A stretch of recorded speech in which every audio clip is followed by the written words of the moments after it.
pressed the button now. Listen, I'm just saying that old man could definitely grab like a big chunk of his skin and just like wring it out if he wanted to. This is what I And pressed the with button that, into. Welcome. Welcome back to Exalted Dragonblood Edition. Last time, the crew returned victorious and from their rebuilding / triage / mass burial at Clay Bottom in the 100 Kingdoms, the victim village of an attack by an abyssal Exalt, who did not know who had hit him. Upon returning to Grey Falls, the crew went about informing their various local contacts and allies of what had happened.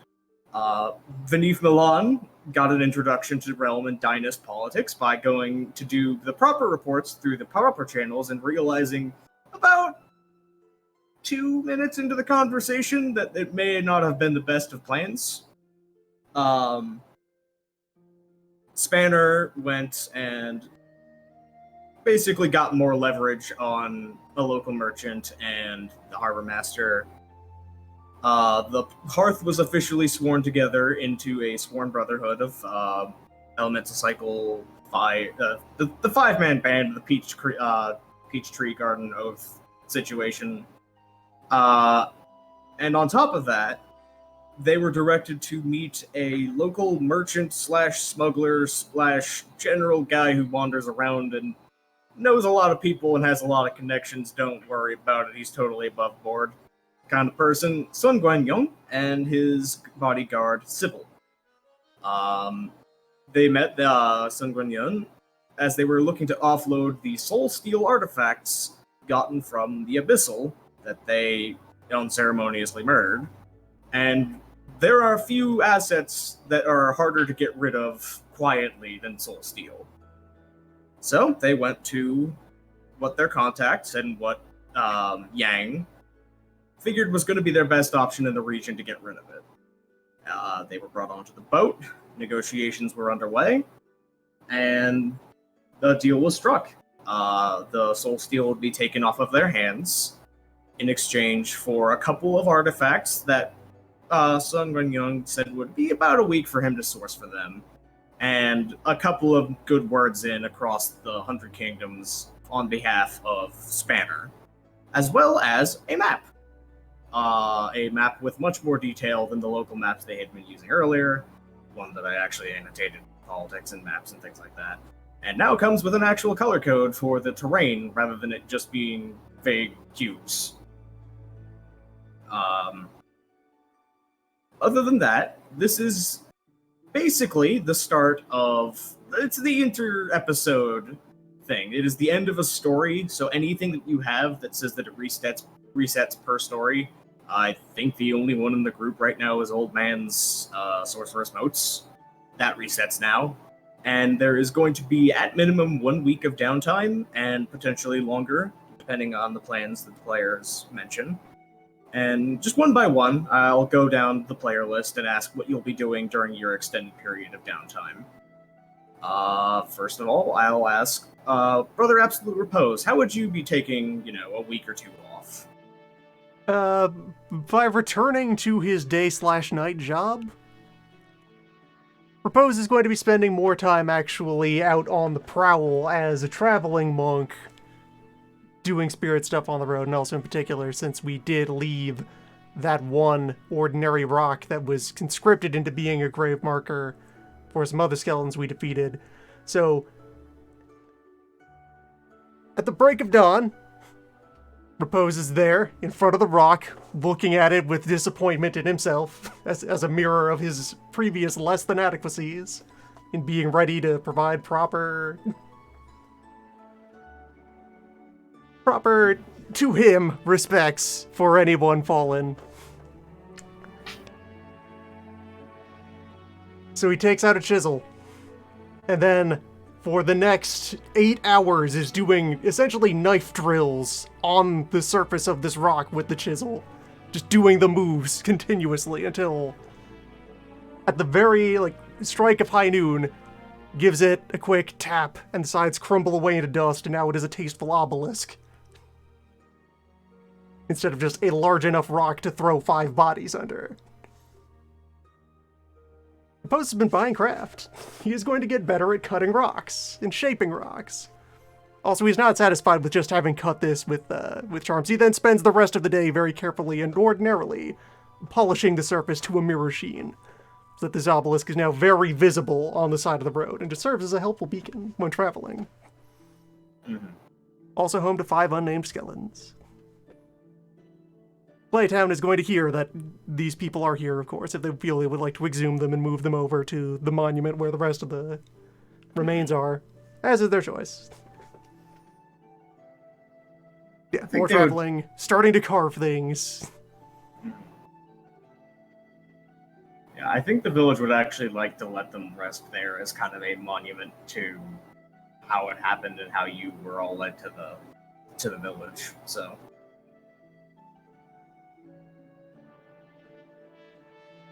We'll also be checking up on that initiate and gradually informing them about good practice, in small bits, as will be accumulated in practical experience over time. I will return to that in a second, but next, Crumb, what would you be doing with some downtime? Well, we talked about this a little bit ahead of time, but Vanif and I would make sure we have everything we need to send back to the Blessed Isle on the ship. And along with that, I'd be sending along a couple coded instructions, one to the house matriarch and the other one to my family. With my family, the majority of the coded instruction is to make sure you have... So I didn't actually mention this. Each member of my family wears a very simple, not wristband, but I guess the best way to put it, that has a snake fang on it because of something that happened a few years ago, to make sure that they have them on them at all times, because I'm going to try to talk with the magistrate here to do a long-distance charm talk to anyone who happens to be wearing that band. So he wants to make sure that he can get a conversation with them later on. And then he's going to go talk to said wizard and say, look, I don't feel comfortable having you be the person that's doing the talking. If you want to have it be through me, and I'll take whatever happens in the process, but be listening in, I'd be fine with it. But I need to be the one doing the talking, not you. Yeah, the sorceress message can be tweaked, so it would be... The way the actual sorcery works is a little kind of manifestation. Imp-like creature cherub appears made of essence, and delivers the message in the voice of whoever is giving the message. So you can make it easily, literally, just be your voice coming out of the little messenger's mouth. So exactly, and it would be to whomever has said wristband on. Yes. So he's definitely going to be thinking about what he wants to say, but he's not quite... He's a little bit too scared about what to actually say at this point, so he's going to try to find the courage to talk to them later. Okay. Next would be Bradway. What has Vanif been up to? Vanif has been awake for a very long time. Right. You got a challenge last time that I didn't mention in the intro. Yep. You have been challenged to stay awake for an entire week by Old Man in order to learn the ways of Old Man sorcery. We're on week 2. I need to actually double check fatigue stuff and staying awake and remember if, that is something I should have pulled up earlier, but here we are. Yep. So, my thought was the first week, Vanif is going to try and be their usual selves and try and outthink this to stay awake. That failed. How that? So you failed. So you screwed up at one point. I failed the first week. All right. I haven't decided if it's because I fell asleep or if I overslept on those 2 days I was told to sleep. But yeah, Vanif has failed the task, but is currently in the middle of the second go around and is doing better. Is actually starting to get an actual mental reboot.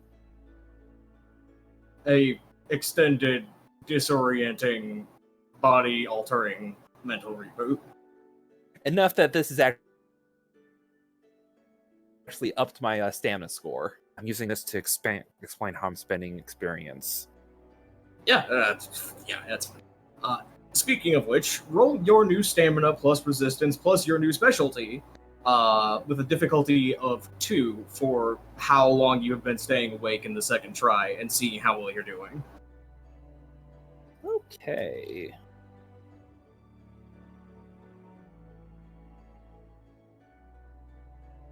2 successes.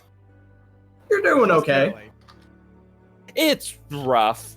You're doing okay. Like, you're functioning. You really would like to sleep, but you are not actually like, your body is not trying at this point to drag you into sleep yet. It is more, you are constantly aware of your entire being going, why aren't we awake? What are you doing? I'm in what I would call, when I was working in shipping, the death march. Yes. And it is exactly 1 a.m. I have been working since 11, and we still have 2 more trucks. I've been here before. Yes. Yep. I would guess most of us in the call have actually experienced this exact sensation at least once in our lives. So yeah. I've played video games before, yes. Yeah. So, what would old man be up to, Doc, in the period of downtime? Meditating. Makes sense. I figured it was going to be the one-word answer. I just was going to leave the option open of if he was going to be up to anything else. What else would he be up to? Doing weird alchemy shit? I don't know. He only does that when he needs to. Fair enough. Sana, Mo- what would Yang be up to? I've been practicing lying to people for an entire week. Okay, so how do you practice that specifically? I just sells like increasingly more and more bullshit medicines and seeing what the line is. Seeing the exact moment in people's eyes where they start to second guess what your pitch is. Turns out an entire jar of mercury and just saying, it'll kill you, is the line. That's not a lie, though. That's not a lie. That's telling the truth. Well, I mean, it's telling the truth if you're not good at it.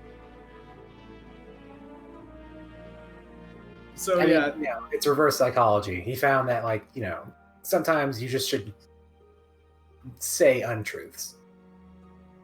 The obsidian shield of, yeah, it'll kill you. What, are you, a coward? Speaking of which, obsidian shield, how would you be handling your downtime? Newbie? What's up? I was just asking, how would Obsidian Shield be handling a week or 2 or more of downtime? Well,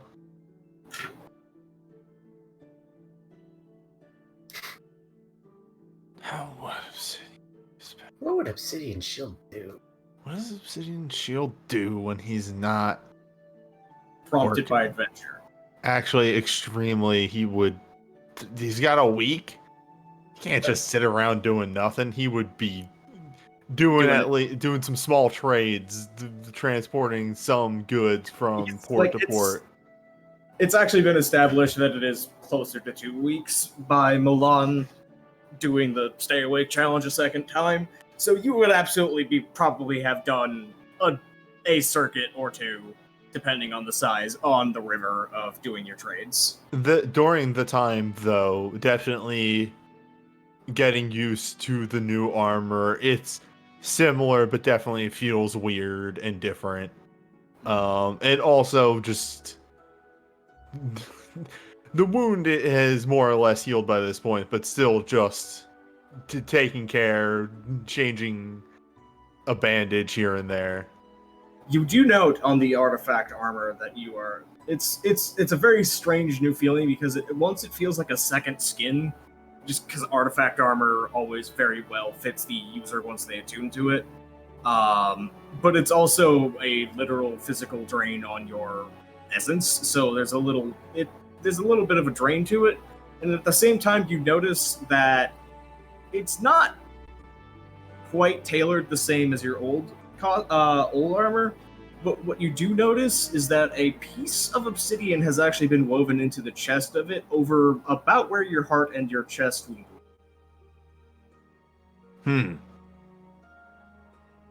Well, that's weird. Yeah, looks like it got a little bit of customization. Well, personal as- touch. As a mechanical thing, do I need to spend like motes or anything for using it? You commit There is- some of your motes to wearing the armor. If you have a piece of artifact equipment, you need to lower your motes by 5. Basically, you commit motes into it, you spend 5 motes and they do not regenerate. It lowers Yeah, your I cap. believe him. By the So- way, so That's happening. Mm-hmm. Out of just like respect for Vinith Milan, Old Man is doing the stay awake challenge thing too. You said difficulty 2? That would be for the progress of going through it at the point that Vinith is by challenge 2. Actually successfully staying awake a whole week is difficulty 5. Oh, okay. So So, it's difficulty 2. Gotcha. The difficulty 3. yeah, for Old Man it is. You did say you said it was 5 modes, right? Yeah, 5 modes for medium armor. Okay. The one other thing is, Obsidian didn't necessarily address this directly with them during the first 2 events, but definitely would have a sit down like crew meeting of, okay, so shit's weird. There's something going on.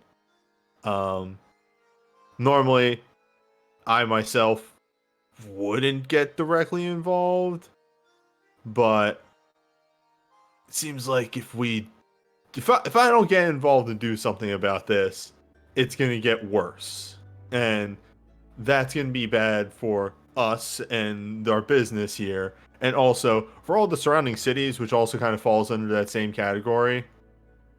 Mhm.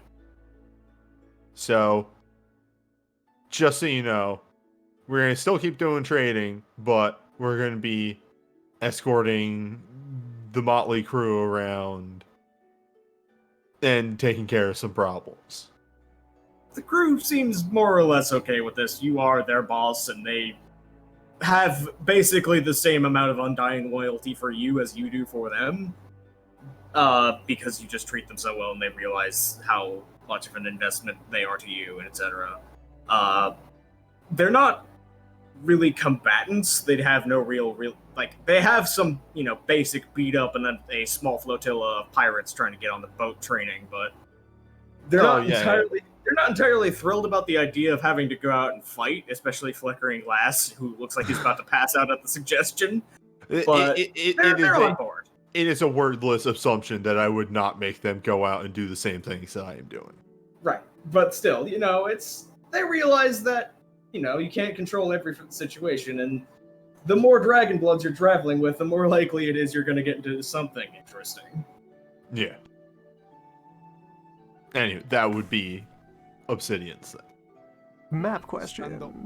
Sure, what's up? How far from the canal and the rivers are all bits of the map?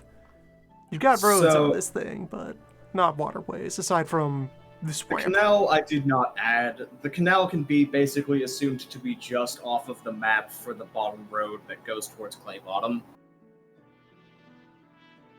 So, you can assume, a square or 2 down is where the canal has a branch, and it kind of is off.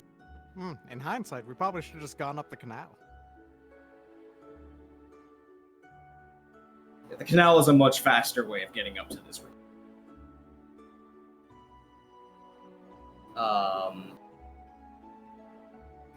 Also, in the meantime, over the course of the week, after the week or so has passed, and Obsidian gets his armor, both Milan and Yang get deliveries of their own. Do you have any personal custom touches that you would like on your own armor, Milan? Well, it's a breastplate that fits with my my robes. Mm-hmm. The actual customization, I'm gonna leave that up to you, and you can come up with it at your leisure. Okay, if you're all right. No, that's fine. That's fine. That's totally great. I'd say that the breastplate would probably have an etching of a boat with wheels on a road. That makes a lot of sense. And Yang, meanwhile, gets a delivery of the biggest fucking crossbow he's ever seen in his entire life. I'm gonna murder. The stock of the crossbow is the size of some men's torsos that you have met. The arms of the thing are like have a bigger wingspan than several fucking game birds. Bolts in this thing could probably just punch straight through a tree. Nice. It is Draw made. strength 9,000. The central stalk is reinforced with a set of just green jade that is inlaid through it and clearly worked into the wood itself. Damn, that's Like expensive. it's grown. And this is a really snazzy, good crossbow. And as you hold it in your hands, it is very clearly, as you weigh it, this is the most efficient killing weapon you have ever been handed. All right, I guess I'll take this. Yep. Are you And, sure that you want me to have this? You earned Universe? this. I mean, hey, it's part of the deal, is what Guango said. Is like, hey, they made the order. I don't know what puts me more slightly at unease. This sort of killing weapon being put in the hands of Yang, or this sort of killing weapon being put in the hands of Sana. Yes? I'm gonna no scope. He's gonna no scope. A no scope. Roll me, Sana. Yeah. Roll me perception awareness. Difficulty 2. Let me see what I do. I leveled both those up actually, and now it's an 8. Yep. Also, yeah, I did not mention. Oh, hello. There is a. First of all, I did not mention that Old Man, yes, successfully and almost trivially goes a week without sleep. Yang, as you're inspecting the crossbow, something odd sticks out to you. The bottom end of the stock has a small panel that, and upon inspecting it, you pull it back, and there is a small parchment scroll on the inside of very high quality paper. Once you take it out and you unfold it, there is what looks to be a blank list of lines where you would be putting names.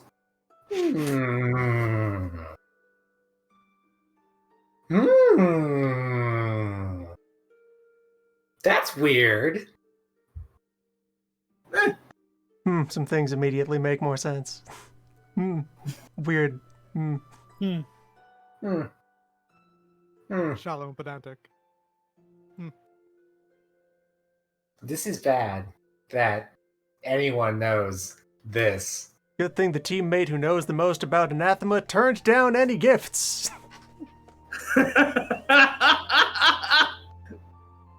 I need to see if I'm being forcibly contracted to do a big hit later.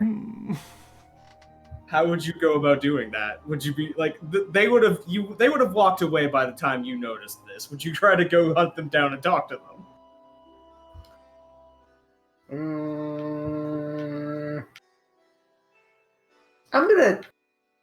I'm gonna go do a quick old stalking session and see if I need to kill someone. If I need to do preventative medicine. Sorry, it's a little dumb. How to diagnose? I gotta go Alright. diagnose this. Roll me dexterity stealth. Okay, I think I've also upgraded my dexterity. Yes, I have. It's 5. Oh, Terrifying. scary. 5 and 4, so 9. Someone might be dying tonight. Oh, I guess I also get a success because of my coat. Yeah. Oh god, I forgot about you got that coat. You got the sneaking suit. Now, are you activating the disguise yourself as a local object function of the suit while you are doing this? Yeah.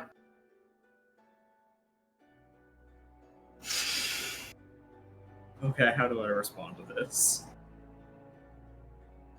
Makes it inherently harder to. Balls in your react. court, motherfucker. Yeah. No, I'm just thinking, because of course you do this, but I have a lot of options as to how this would go out. Huh? It's just a box. Okay, so do you want to decide what you are? As what object you are? Do you want it to be in my hands, or do you want to specifically pick I what mean, it's in the coat's hands. That means it's in your hands. Right, okay. So I will rule that you are a shipping crate. Fascinating. You are a big, chunky wooden crate just kind of scooting around. A person-sized crate. HQ, come in. I just saw a box move. So, as you are sneaking around as a box, trying as carefully as you can to stay not seen as a moving box in the middle of a fucking This is real dock. fucking hard. Yes, you are. It is taking you quite a while to move without being noticed. Just a box. But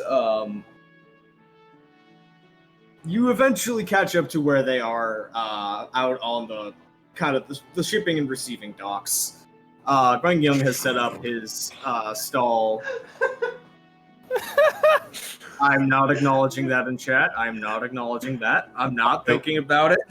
I laughed and that's my acknowledgement. That'll do. No, it's fine. It's God damn. You find them setting up stall outside of the docks, and you just kind of creep closer as the crowds are either not paying too close attention to you, or otherwise are taken aside. And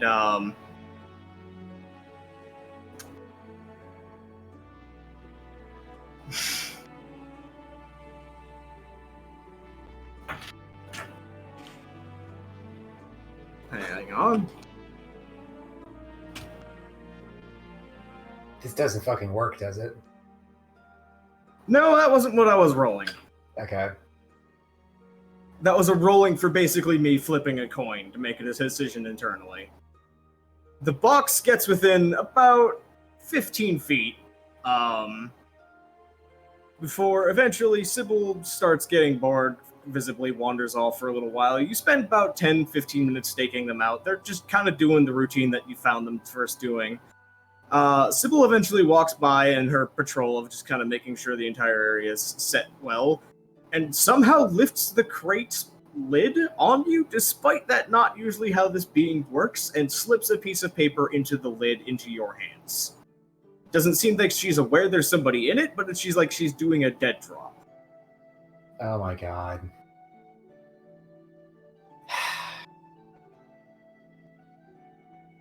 Alright, what does it say?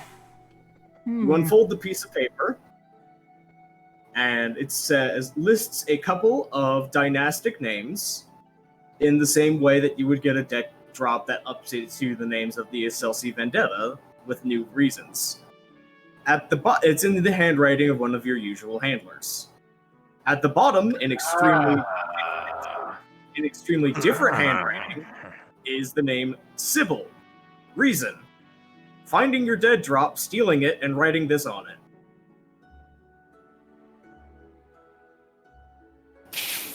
Pranked! You got pranked. Does that mean you? She just walks away from the box back over to the Guangyong style with a very large smile on her face and says nothing. But like, does that mean you have to kill her? No. Well, I mean, if you add yourself to the list, I guess, sure. You've been invited. You have been officially challenged. This is very, like, again, this is a dead drop that should have gone to you. She intercepted it, figured out what it meant, and decided that it would be entertaining if she was on your list. You may make of that what you will. Alright, motherfucker. I mean, she's probably not expecting an honorable fight. I'm just gonna lift the box. I'm just gonna jump out of the box, dust my hands off, and walk away. As you're walking away, right at the corner of your eye as you're turning around, you see her give a kind of one-handed little half tick to the side hand wave in your direction. Someone's gonna die eventually. Yes. You've realized if we end up fighting her, I'm going to try and recruit her, right? Oh, You yes. can. I'm going to assassinate her, though. She's on the No. list. It's not my problem. But Well, she you've wrote also her. established that giving a good shot at something on the list counts. Yeah. But this is the only one I give a shit about.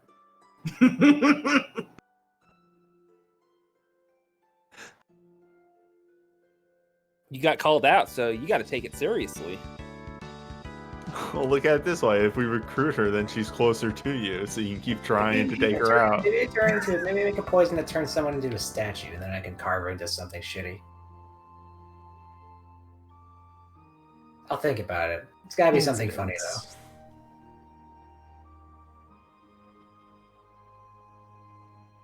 So yeah, that is Yang's downtime and the update from the two of them.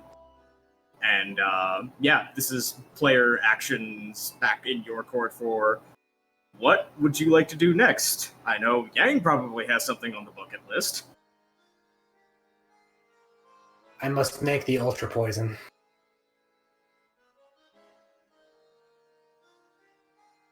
Well. Yang for me, like out of character. Yang for me is the problematic fave. I love Yang, but also I cannot condone any of Yang's actions. Maybe she wants an incredibly elaborate assassination. Maybe she wants me to like do some fucking Danganronpa. Maybe she wants to die in the most roundabout way. Maybe I can get like a statue and have it fall on her. No, something like ironic. No. So you want like Consider if you got like a thing of pepper and put it in a box. I think we can suppose that that one bar has become our default meeting place where we just end up Yeah. convening. yes, you have now your favorite haunt. There is somewhere that is appropriately braced for a sworn circle to show up and do things. With zero notice, yes. They would generally be upset, but I tip really good.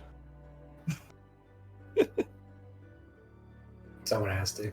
Propose now taking up the habit of, if he does not have a piece that he is working on at the moment, he will probably just find a miscellaneous rock from anywhere and then just have it in hand and be like, just gradually scraping and grinding away at it with his bare hand. He's just kind of holding it and slowly sanding it down, Crunching it. just with his grip. Ooh. I carve That's a the strong Buddha, move. but every single Buddha I create is an incarnation of wrath, and I cannot seem to carve a friendly Buddha. In his case, he's found himself defaulting to, actually, the little lucky cat figurine. Gotcha. The Manakineka. He has just a thing that he knows is non-hostile in his hand, and unconsciously is, moving his hand about it and goes through the motions of petting a cat. And then the rock is a cat figurine. And then it's done and he sets it aside and starts another one. Squish that rock. Squish that rock. Very good, very good, very excellent, perfect, immaculate. 10 out of 10, that's a cat. Mhm. I guess whatever old man would want to do is inherently tied to if Vinith Milan has successfully stayed up the week and then taken the 2 days of sleep. Let's find out. Yeah, roll me another difficulty 3 this time for Milan. Difficulty what? 3. Difficulty 3. Just barely. Just Again. barely. You just barely make it the rest of the week before passing out. So, Alright, and now the difficult part is actually staying asleep the entire 2 days. Oh. That's the actual hard part of this. how would I model that?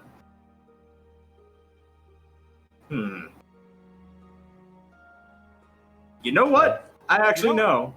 Roll you me don't intelligence actually have- bureaucracy to have your subconscious accurately measure out 2 days before getting back up. Okay, my internet cut out there. All I heard was bureaucracy. Intelligence and bureaucracy to have your internal bodily clock for how things work be so good that passed out for Whoa. 2 days you can internally get up quick. I can do that. Just like your natural sense of, oh god, I'm late for a meeting will go off in 2 days. Excellent.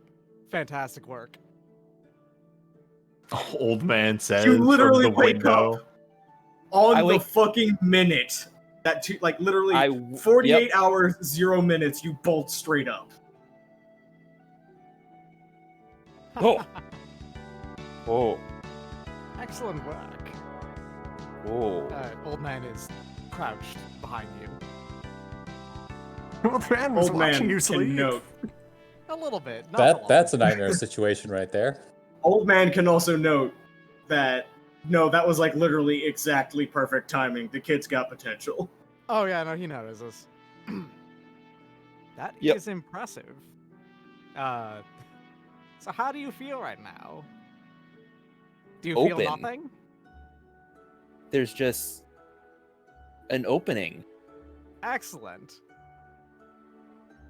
So, then repeat after me. And what? The old man doesn't say anything, but he starts just doing some motions. Without even like looking at the motions you're doing, I just start mimicking them, just out of the corner of my eye. Every morning I wake up.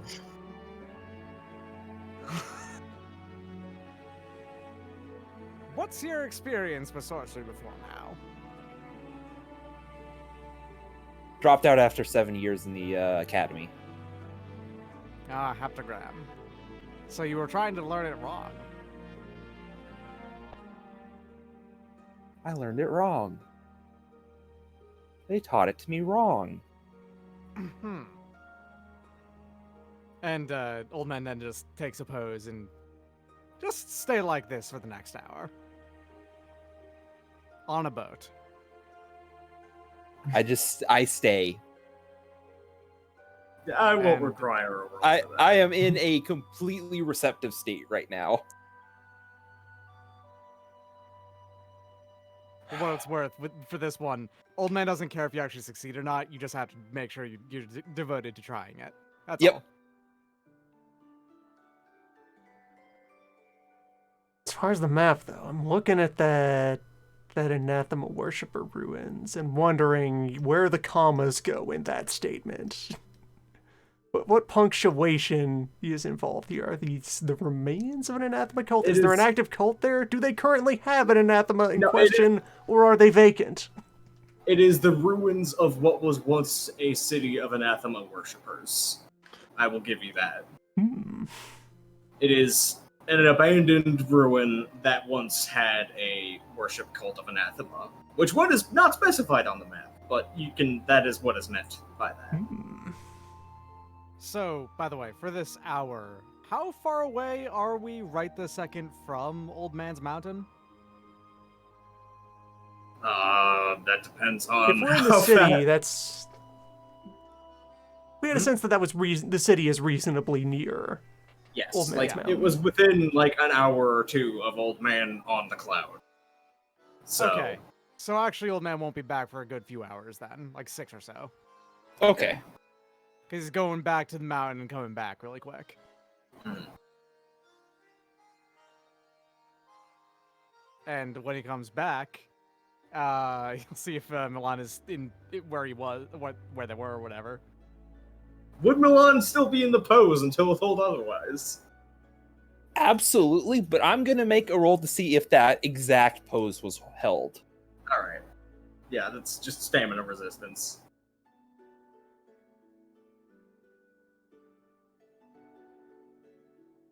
Perhaps Maybe. shoulders have Not dropped. quite. Dropped It is not quite a perfect holding of the position little for bit. like 3 or 4 hours. Like you are you're maybe 5 to 10 degrees off, but Mhm. like the basic position is right. You just leaned a little bit to the side. Yeah. So Old Man hops back onto the boat and then just You comes have in. subconsciously reoriented yourself to point north. Mhm. Yes. Oh, yeah, sorry about that. That actually took me longer than I was expecting. The fact that you're still in that pose for the extra few hours is actually pretty impressive. Good work. Shoulders up, though. Back straight. Yes, Back Sensei. straight, shoulders up. Chin out. Actually, back straight's not necessary. Anyway. I Old will Man actually mention just- I have in Crooked. fact in person done that. Old Man actually slams a couple of books right in front of you. Ah, reading Do you know what these are? books. These are books I never learned how to read. Do you know how to read Old Realm? Let me. Slaps a book in front of you. This is the stance. I'm from the Isles, so Old Realm is specifically the language of the gods and of the it's Latin. It's Latin. It's Okay. Latin and Sumerian.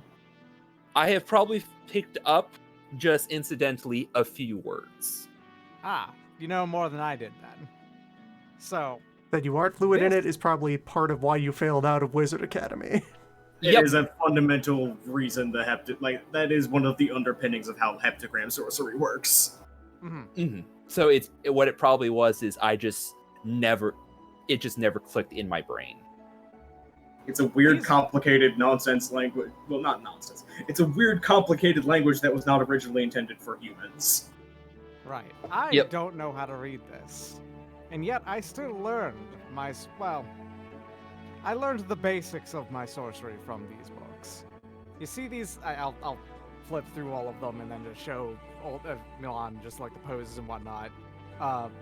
What he actually does is he just holds the book up to Milan, goes to a page, and then just subconsciously moves into the pose on the book without having to need to check the page that he's on, because he's just that familiar with every single page of these books. I learned sorcery in a, let's call it, unique way. About 120 years ago, I went through and I found these books, and I learned to do. I did the motions. Every morning, I opened Palm Slam, these books open, and I did every motion. I did them hard. I did them in complete silence without making a single Uh-huh. noise. Right there alongside the poses. Now, I would like you to do the same thing. Just memorize each one of these without understanding a single meaning behind them. Because my plan is to fill your mind with the meaning that these actually imply. Because it's likely going to be different from what the books say. These actually have poses in them. Yes. That makes so much more sense. Yes. Milan, roll me into occult difficulty 7. Okay. What the fuck? Out of context saying, how hard is it to invest in knowing a new language? Like, how much experience is It's that? quite cheap, It's a actually. 1 point Extremely cheap. merit. So 3 points, that's it. I think each dot gives you multiple, or it scales up or something. I am I now am running going- the idea through my head of just Obsidian knowing the most obscure language for absolutely no fucking reason. I am going to spend 3 motes for Hidden Secrets Whisper. Add bonus die to cult rolls for each mote, and each 10 rerolls a non-1 failed dice. Mm-hmm.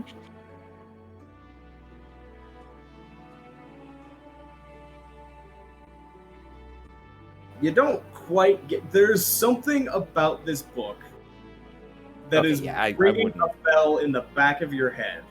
Mm-hmm. This book feels important with a capital I. You're not sure why, and you don't remember the context, but you feel like you should know what this book is. It's a book with actual images of the poses. This is important. I need to learn these moves. I want to notice, did anyone actually pay attention to the number I said? Mm-hmm. I did. I 'cause did. already- Yes. I did. I missed it. Good. Old man is old. I It think doesn't look it's 120. no. I think it's going to. I don't immediately pick up on it, but in a few hours, like after we parted ways and we're off doing something else, it's just going to hit me. Like, wait, how many years ago did he say? Mm-hmm.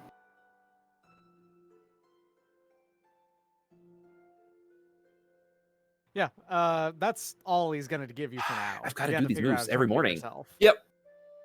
Yeah, Yep. and just consulting the language merit here. It's 1 point merit. You may buy it as many times as you'd like.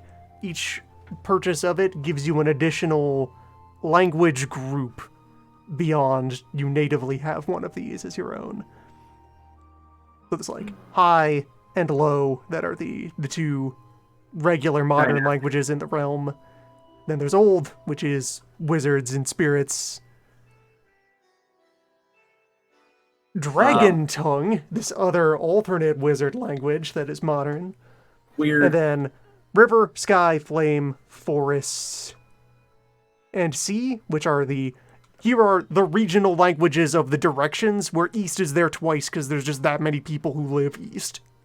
Plus, River Speak has become the effective lingua franca of the world because of the major trading company called the Guild that's in the River provinces. Additionally to that, Guild Cant, the internal business language of that guild, is presented as a language group, and the option of just miscellaneous local regional dialects. Weird, obscure ones that aren't part of the big 5, but there's 9 of them. Oh, I was muted, that's why. Yeah, I was trying to explain pretty much that, but yeah, for example, my character has River Speak, Low, Flame, and Forest. If you have linguistics 1 or more, you are also literate in every language you can speak.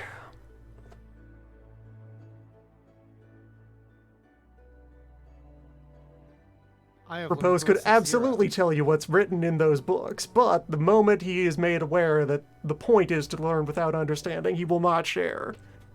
He will not say a single word. He would not disrupt the lesson. This is mysticism. It's important. Actually, now that you mentioned that, linguistics 0 with no linguistic merit. Does Old Man know how to read? Old Man might not know how to read. No. Old Man can't read. This is a rule that I have not explicitly mentioned because I was going to pull a joke with it later on Yang. If you don't have a dot of linguistics, you don't know how to read. Nice. Which, in retrospect, I set up that Yang does get dead drops in written handwriting. Huh. No, sure, I wouldn't be able to read. Someone should have warned me about that. You can read. It's fine. Propose might occasionally look over people's shoulders at the books, though, and wonder about the significance of south, southeast, east, fearsome hand. God, fuck you! What is this incantation? Oh my god. God. I'm good. You ever hear a joke that's so good that it makes you mad? Yes. Yes.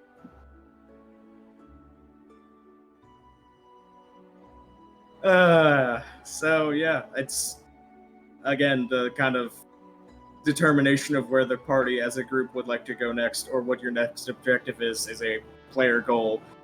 If y'all are really kind of just hanging without any particular direction you want to point at, I can start dropping ideas, but I'm looking at that ruined city. If it has squatters, if it has treasure.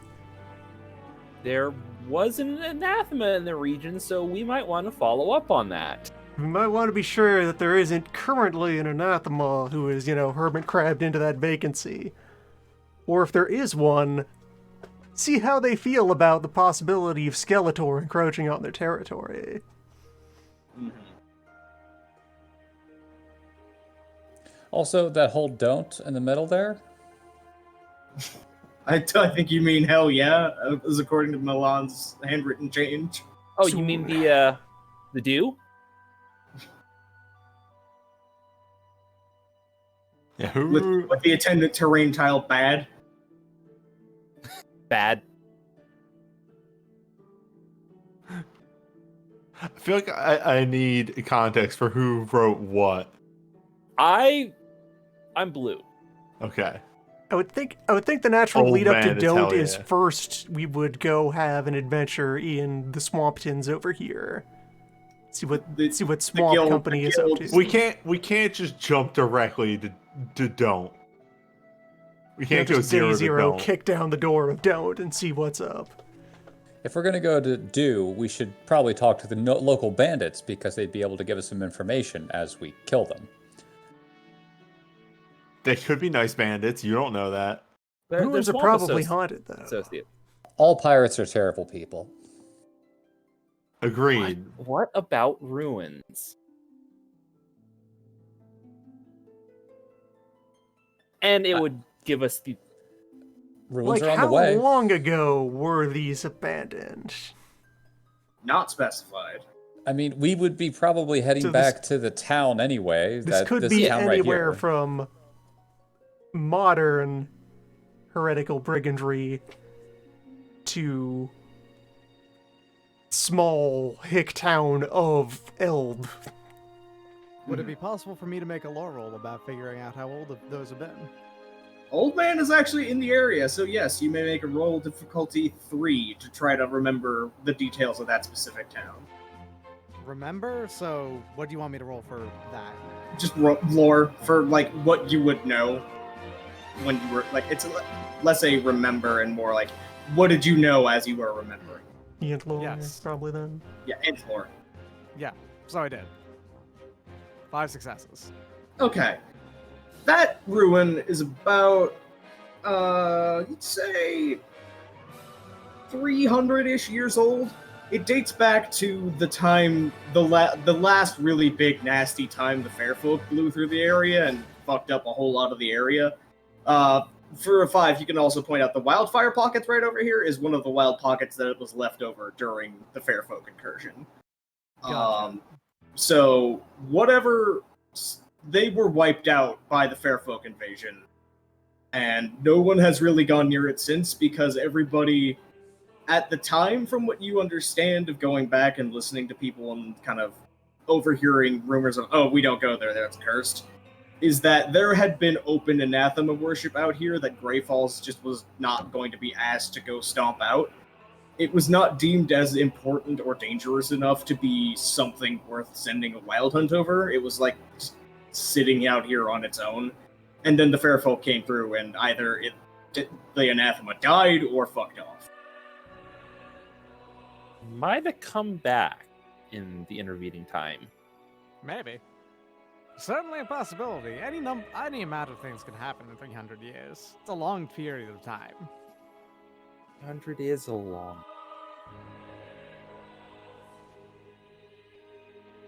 Well, Anyways, we should probably go stop by the town to make sure they didn't get have their course. skeletons exploded. feel free. How is town doing? Propose That has was visited something- them at least once during the downtime. That is something that I can address because you did mention that. One moment. Just cat wrangle for a moment.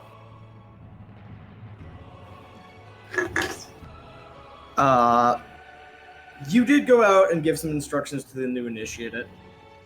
As you went out a couple of times, you noticed that there were realm emissaries from Grey Falls, many of which had been clearly working with Jaled through anglers leaning on him of sending out supplies and labor to help reconstruct the town. Mhm. There were also clearly some bureaucrats from the realm's satrapy administration scoping to join out. You got the distinct feeling that they were putting out feelers to see if this was going to be a town that was now weakened enough to be put under the political sphere of influence of Grey Falls. To be expected. So, right now there is not a concerted, immaculate effort to usurp the religious situation that you have set up. You can almost certainly bet that there will be one at some point, because the realm is already sniffing around, and they do not go anywhere without installing their own version of religion. Well, the rookie will need to get the talk about the calendar. Mm-hmm.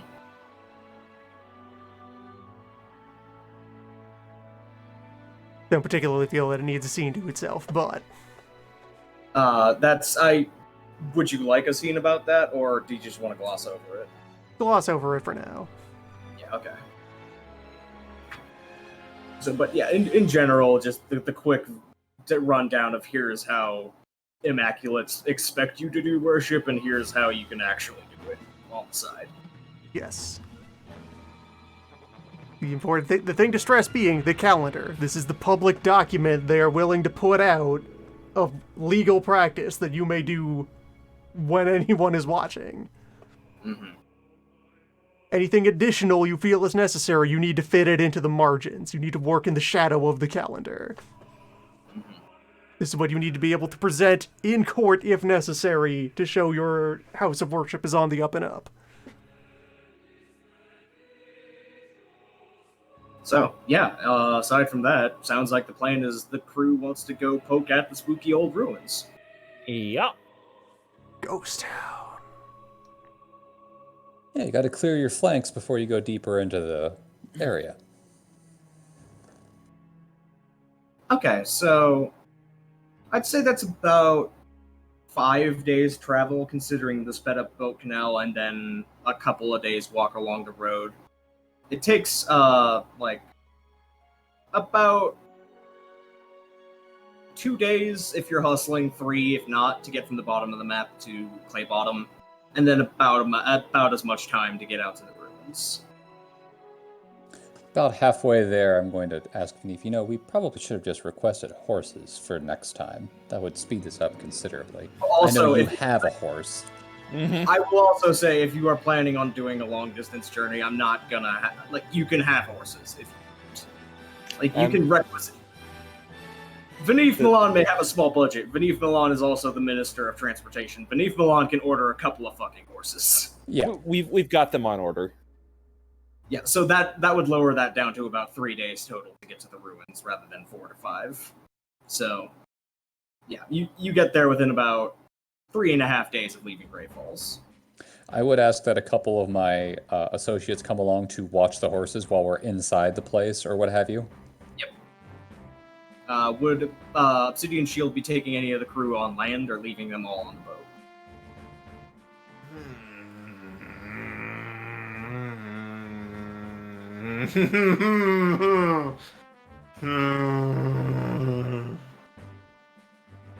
Do you perhaps have a member of the crew who's interested in archaeology?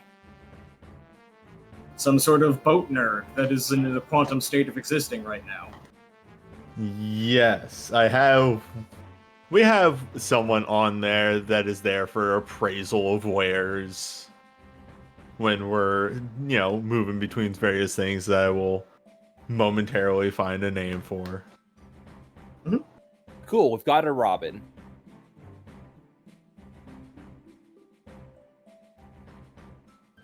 So yeah, the trip there is pretty uneventful.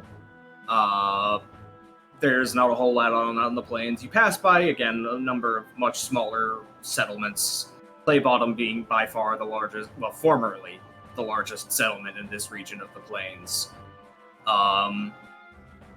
Honestly, if you had not recently seen mass scenes of mass death, you would have thought this is a pretty peaceful place to live. There's not a whole lot that normally would go along here. It's not really a place that seems like that would have the violence inherent in the Hundred Kingdoms. Really, it is ultimately the usual way of things out here. For each day of theatrical twists of fate, there are years of tranquil drudgery. Frankly, the only novel thing about this incident was that it involved bones leaving their bodies at all, rather than simply swords entering them.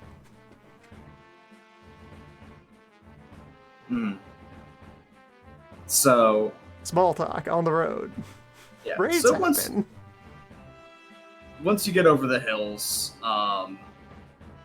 the ruins begin to come into sight. And at first, it's actually kind of difficult to pick them out of the landscape because, it's been about 300 years, and anything that was not made of a stone, long-lasting material is just gone, or weathered away, or buried, or otherwise overgrown. It's very difficult to pick out of the shrublands and the scrub, but you start to see a couple of, presumably they were the old, more important civic buildings poking up out of the vegetation. And from the state of how overgrown everything is, Old Man seems to be pretty right in that either no one has come here for a very long time, or whoever lives here very much wants it to look like no one's come here for a very long time. It is as though it had been left to rest for 300 years. How was the road leading up to this place? It's about as good as condition as you can expect for somewhere that terminates in what was formerly a large city that has been left alone for 300 years, that has smaller villages along it. So Like, it is- almost non-existent. It is now a desire trail, more beaten into the ground by the feet of people who live along this road. Yeah, that you're go probably down getting towards Plymouth. more overgrown the closer we get to here. Yes. Here at town, it's just we can tell it's flattened land because we followed a road to get here. Yeah, it is. By the time you get within 10 miles or so, it's no longer road because people don't live anywhere near there anymore. Like, Yeah. it's clear that after a point on this road, people either don't live here anymore or they moved. Yeah, makes sense. So, yonder creepy ruins are upon the horizon. What would you like to do? Well, I suppose we should quietly approach it. If only one of us was really good at turning into different things and checking. Yeah, I'm already on it. Okay, Senna. Roll me your stealth +3 because you got your good artifact suit on. So Actually, instead of 90, 10, it would be 11 to 12. 10? 12. Alright. you are the sneakiest bush that has ever existed in the history See, of when I'm on a creation. fucking crate dragging along a goddamn concrete floor, like, what do you even do with that? Look, your artifact tries its best, but it doesn't really have a really great sense of context. It just looks around for some of the most common objects and then makes it you, and just makes you one. If you're on a dock, it'll make you a crate. It doesn't really think about how crates sneak around. If you're in the middle of an overgrown vegetated scrubland, it'll turn you into a bush. That's a lot more useful. People who are actively watching, like the hearth actively watching you sneak away into the bushes, lose track of you after about 3 feet. Because it's impossible to tell whether you are a moving bush or if it's just the wind going through it. Did Yang fall in? This is concerning. We should follow him. Like, you legitimately don't know if Yang is in there anymore. Well- There is no sign of Yang moving. It's just gone. If something did go wrong, how would we know? Did we ever wouldn't. agree on signals? Well, we'd know because friends. You could check because You have your hearth link, so you can spend a single mote and ping and get a sense of location. So you it's could clear check that for ghosts. yeah, you can use spirit awareness sense. Oh, hold on, I'll be right back. And if we see Yang's yeah. ghost, we know that Yang is dead.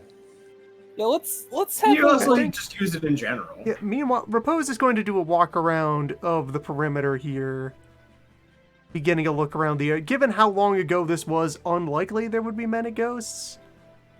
Yeah, there is none ghosts that you can see. I think more importantly, survey the land to see if there's any scars of wild shenanigans left behind, or if nature has managed to reassert herself. Roll me perception occult. Roll me a Difficult. is nature healing check. Roll me perception occult difficulty 4. Yes. You have to go well out of your way to look, but you can tell that there are a couple of weird bits here and there. Like you squat down at one of the bushes and you notice that several of the endemic bushes of the region that normally have a very tight, fibrous, woody, structure to its branches and vines. When you go and look in at it, it is actually more along the lines of creeper vines that are inexplicably rigid. Just things about the plants that are like, yeah, that works, but it's in the wrong spot. Yeah. I found a So- rock that's a perfect Sorry. cube. Yeah, and also like just a couple of oddities like that, like a perfectly fucking polygonal rock off on one side that just nothing else around it is weird. It's just there is a perfect cube just kind of sitting there. Well, this And is there- mine now. Yep. I'll take the cube. You now hey. have wild cube. Leave what you find for the next group to come by. The We sheer don't wanna- curiosity of wild influence deciding to make a clean, even shape demands my attention. This is the opposite of what elves like. What is the joke here? as the If other anything, two you'd are. think this was what something the cult would have made, and the elves would want to deface it into something weird. But no, this is just a very clean cube. An elf with a wicked If you sense of really humor. want to Whose sit cube there and is puzzle, this? if you want to really sit there and puzzle about the rock, give me a difficulty 10 roll. I am puzzling about this cube. What is this cube's deal? While Alright, they are difficulty puzzling 10. on the rock, I would very much like to be using observer awareness method to see if anyone is paying attention to us because we're messing with the cube. You get the sense that two entities are watching you, but you can't tell whether or not it's because of Q. Something, however, is watching your group. Okay. Let me just look through some other charms here real quick while Loon is doing the thing. And I don't hear any. Sheet to find anything that can help solve the riddle of I Q. want every cube-relevant tool at my disposal 4 willpower. to have a think about the cube. So you're still thinking this is a cult? This is an intercult to actively puzzle over it.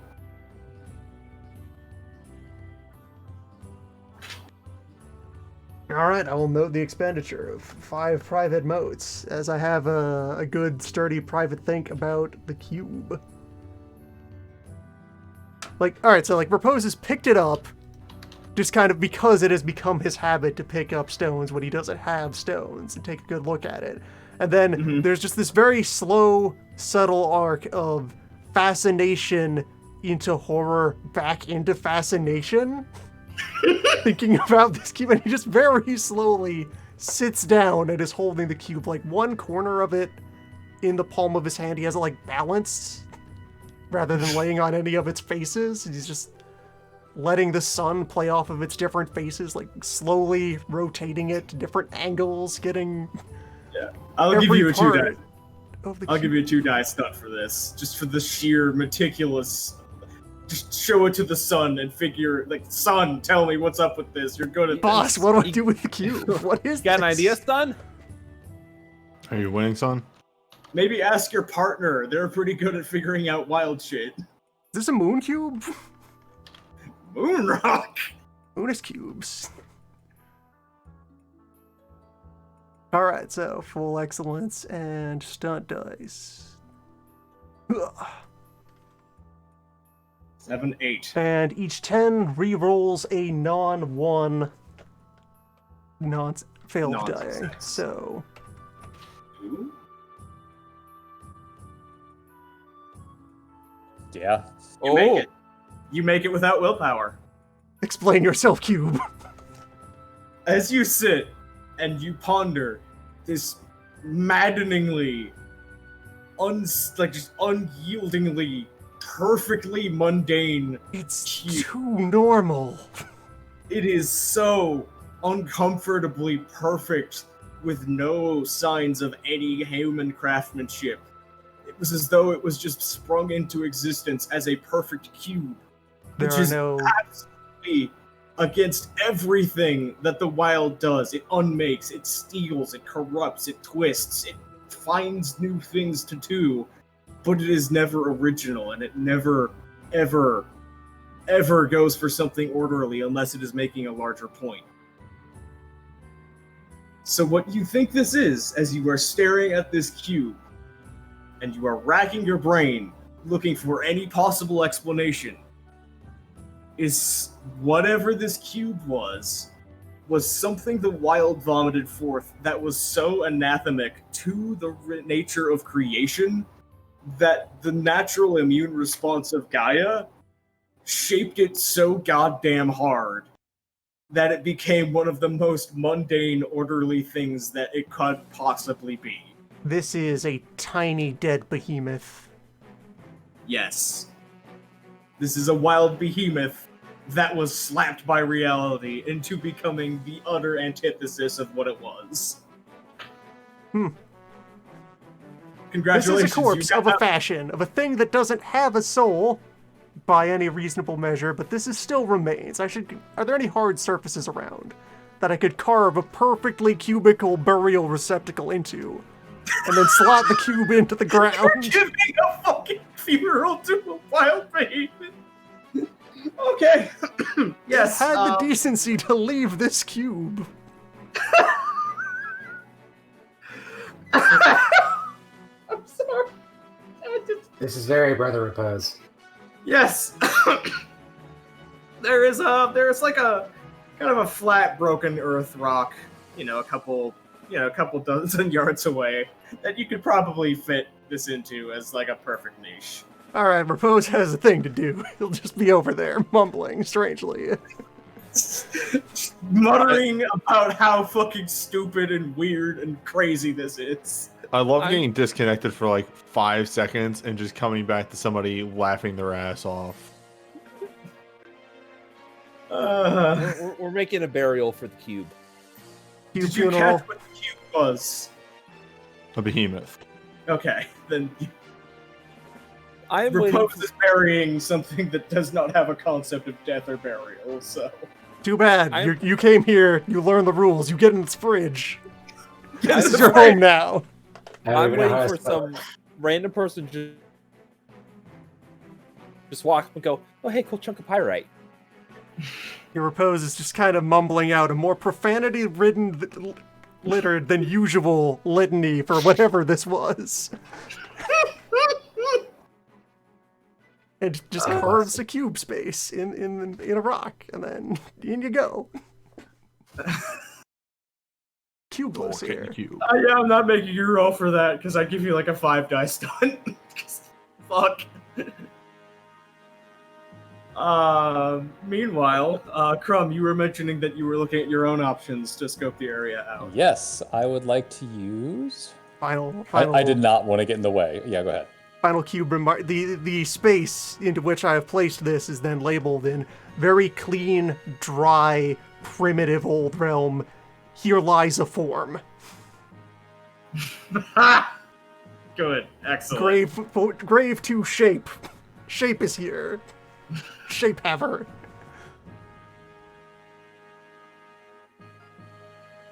The things you do. Anyway. Things you find, the roles that I don't expect you to succeed. So yeah, Crumb, you may go on.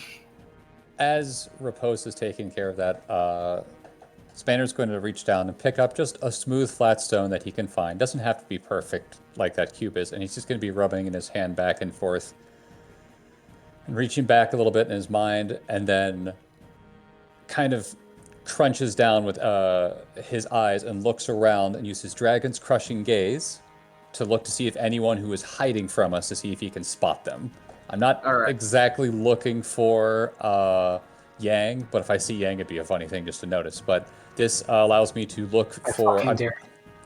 I'm looking against someone's stealth roll, and they receive a penalty to it, I believe of 1. Yeah, let me double check that.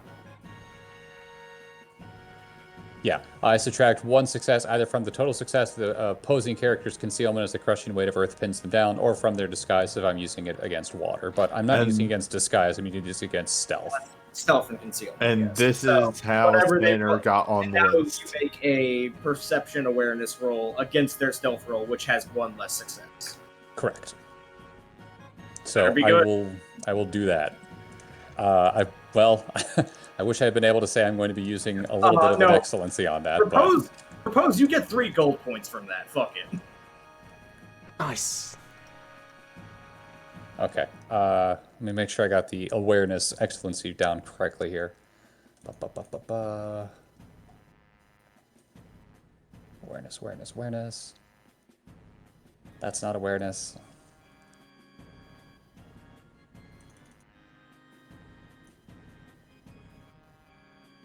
Okay, here we go. Yeah, I will be spending 2 motes for this then. Okay, I have to add a success in on this one. Mhm. Oh, 1 mote per die, or 2 per... Yeah, 2 for an auto success. So let's see here. That's wrong. Well, here, we'll just use the numbers I've got in there. So... 1, 2, 3, 4, 5... I don't... yeah, so... That's 4, a tie.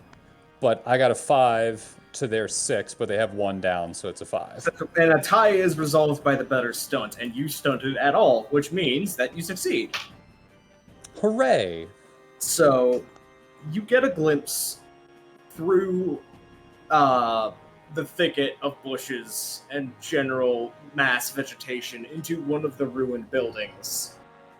And you see what looks like, at first, like an emplacement in the window, until you keep looking closer, and you realize that it is not an engraving or a carving of an eye. It's an entire eye, the size of a window, staring unblinkingly. So a giant eye is staring at me. Yes. Cool. And has it It does recognized that I'm seeing it? No, it does not. Well, if it has, it is not showing any reaction whatsoever. Okay. I'm going to continue sweeping around. And who's all next to me at this point? Is everyone with me? Or because it seemed like some people were going on a circle around, some people were staying nearby the entrance area. Where is everybody? Are you moving more in towards the center, or like who's moving inwards other than stealth roll? I'm with Cube Adventures. Okay.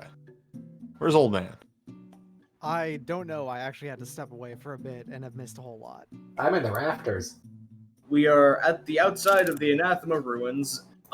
Repose found a perfectly shaped cubical rock that he succeeded a difficulty 10 occult roll to realize was a violently shaped into form wild behemoth, and is giving it a burial.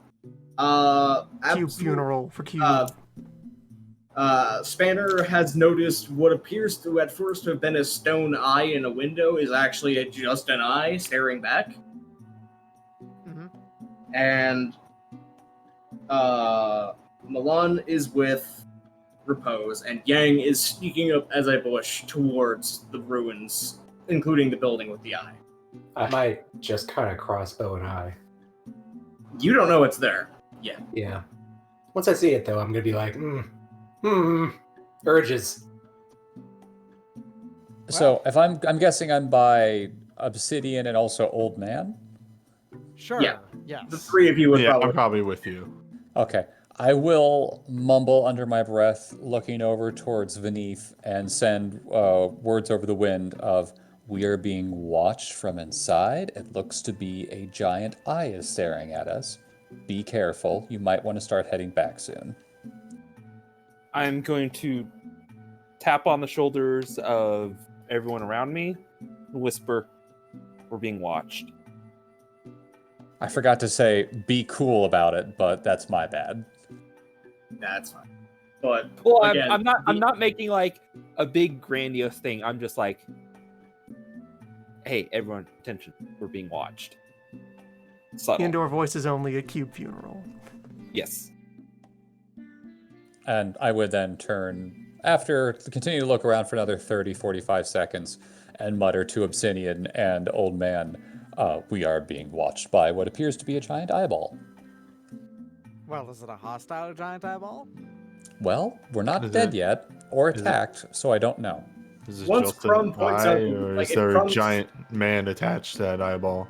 if Crumb, if Spanner suddenly points out the window, you can see it, and it's like, again, it's like, you know, a 4 or 5 foot wide, tall window, except the entire inside of it is like someone is pressing their eyeball up against a spyglass, except it's filling the whole window. That's all you can see, it's just eye. That's weird. Has it blinked? Nope, hasn't blinked once. Okay. So, no blinking. Circular eye. Cube found. Badlands. I'm formulating possible omens here. I'm gonna try and count the number of birds I can see from this position. Roll me your omen specialty. It's not an omen specialty. That'd be reading. I have a specialty in reading the sky, which is different. Right, okay, Astrology. that If it one. was nighttime, that would matter.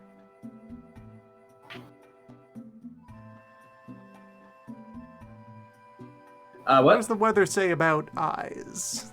It is late afternoon right now. Yeah, so I wouldn't be reading the sky about this, really. You can only read the sky at 2 different times a day. Either, like, right in the middle of the day to get a good idea of cloud coverage and whatnot, and reading that, or you can read the stars. And I read the southernmost star, which is weird, I know, don't worry about it. I'm just going to, like, just feel out, like, whoa, what are the omens feeling like right now? I'm probably going to have to actually pick up the Thaumaturgus talent at some point.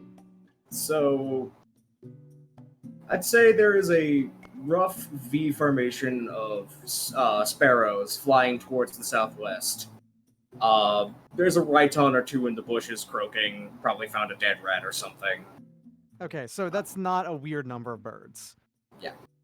That's a pretty It's just- standard number. It's a standard nature number of birds are around. All right, Old Man is actually going to take that as an admission of this probably isn't as dangerous as people think, as everyone's thinking it is. I'm not going to recommend we walk up to and greet the eyeball in the window, but I'm feeling like this isn't that bad. Let's just keep taking a look around and not worry about it. I mean, does it really matter if some strange giant sees what we've been doing? It's not like we're doing anything weird. Camera pans to Cube Funeral. Funeral is completely acceptable. What are you talking about?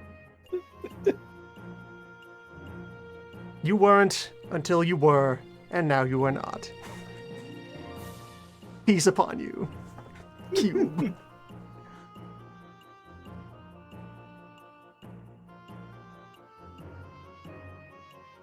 Old Man figures out a solution to the problem of just don't do anything. Hell yeah. Turns out it always works. Yep.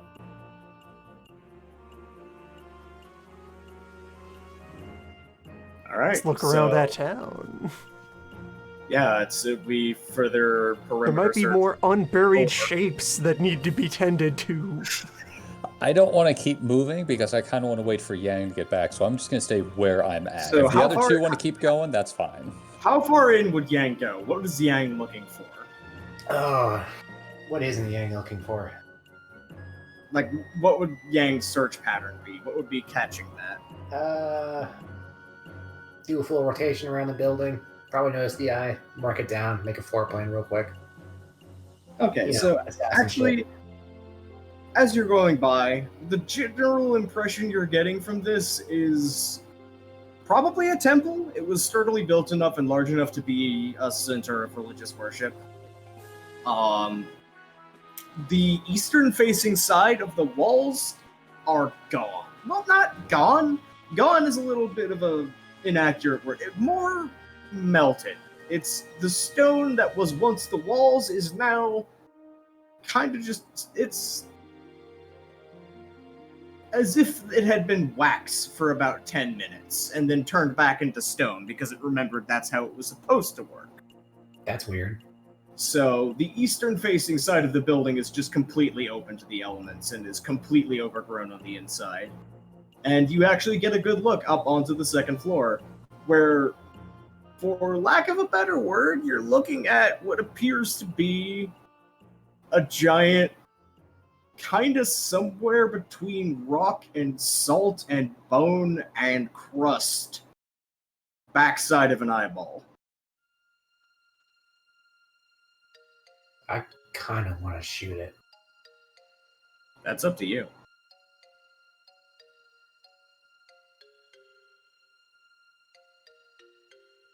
Can I roll occultist to be like, would I know what that is? You can try. Yeah, you can roll me into cult. Let's call it difficulty 3. Let's see. Your intelligence is 5 and occult is, I think I upgraded that actually. Yeah, okay, 5 and 3.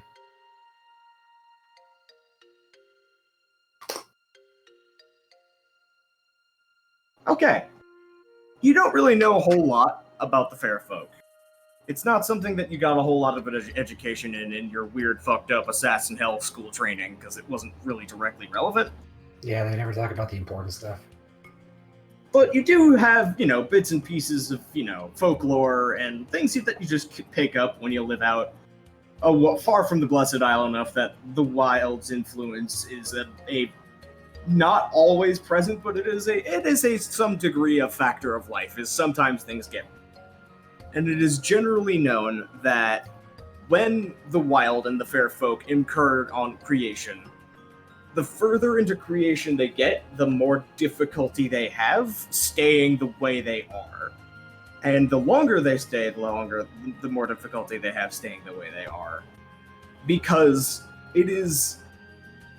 they are the opposite of all that is real, and all that is real is the opposite of them. They are unshaped and unformed chaos until they are in reality, at which point they become more and more defined. So the world autocorrects into something that makes sense. To enter the world, they Yes. have to pretend to follow the laws of nature, and the longer they stay here, the less it becomes an act. Yes. And there is a word that you're looking at this thing, at the texture of it, that pops back into your mind that you remember some nerd mumbling about at Grey Falls or some point or another, just overhearing some academics talking to each other. Calcification was a term that you vaguely remember being relevant to the fair folk as something that was bad for them. And this thing visually looks like calcification is a good word for what's going on with whatever this is. You don't really remember what the word means, but it's clearly something bad for it. I wonder how much danger I'm actually in. You don't actually feel all that threatened right now. Just sitting there looking at the thing. I'm gonna whistle. The forest just gonna whistle and see if anything reacts. It does not actually move. It doesn't seem to react at all. I'm gonna take off my disguise and just kind of walk up to it. Okay. Well, I'm gonna walk close to the giant hole in the wall. I'm gonna throw a rock at the eye. As in to hit it or to like land near it? Land near it, hit it, whichever is funnier. Actually, let's see how close I get. If I hit it, Yeah, okay. Roll me just a general dexterity athletics roll, and we'll see if it hits. Do we see Yang do this? I mean, I'm not hiding myself anymore. You could probably see it now. Unless you have motioned yourself to be from the default side of the road that you approach from. No, if you were walking around the perimeter, like say Repose is, yes, Repose sees this happening. Okay. I throw a pebble at the eye. Okay, you don't quite manage to have it bounce off the eye, but it clatters up to within a couple of inches of it, and it still does not appear to move. I'm gonna call it names loudly. Nope, nothing. Oh God. I'm just gonna shout, y'all get over here then. What? Everyone Okay. get in here. Wow, Yang got Everyone gather far. around the weird eye. I start walking over. Yeah, I'll walk over to... Darren, you said there were two things watching us, correct? Yes, I did. And I only saw the eye. Yes, you did. Okay. Well, Hey, brother Repose, what's this weird eye? yeah, Obsidian Shield's already gone, but if Old Man is walking forward as well, I'll mention there is something else out there. Keep your eyes open. Is anybody staying back? Like I would notice it. Yeah, Still on the lookout for shapes. How many shapes are in this town? Yeah, yes. Is Spanner staying back? if Old Man stays back, I will stay with him. If he goes forward, I'll go with him. I'm not staying back. What the fuck Okay. am I gonna do? Not antagonize the giant, unknown, ominous eyeball? That's not how I work. Also, Spanner does feel this is partially his fault since he kind of suggested that Yang go forward. So yes, he'd go forward. You put me in charge of this expedition. I did, and that was a bureaucratic failing on my part, and I will strive to do better next time. All right, then I'm gonna gesture to my shipmate, who I have since randomly generated. His name is Blessed Eyes. Okay. To come with. It's fine. You'll be fine. My associates I brought along are going to say, keep the horses like over there. Okay, if you have associates or just any sort of people that I can leave my boy with, yes, I would leave him with them. Okay, Yeah, Blessed that's the whole Eyes- reason they Blessed- came along. Blessed Eyes stays back with Spanners, you know. Still just saying, it'll be fine, don't worry. I'm going to tap on Brother Repose's shoulders and tell him, we found a sphere, and points to the eyeball. Yes, I see it. And I think it sees you. Repose has actually Does it? had enough. Yeah, I Repose don't of the know. group, aside from Yang, Yang has seen dissected dead bodies because Yang had a very interesting education. Repose is like works with dead bodies as a method of like embalmment and all that sort of thing. This is literally a disembodied gigantic eyeball with like blood vessels and nerve endings on it, except it's halfway turned into salt and rock. Where is the rest of you? It's a great question, ain't it? Okay, starting question. Is this normal? No. No. Follow-up question. Is this Fae? Yes. Okay, we've got something Kind of established. prodding at the crusty bits a bit. We have something established. It does quiver ever so slightly when you start to poke the crust. Did it just move? Slightly. It may still have some capacities.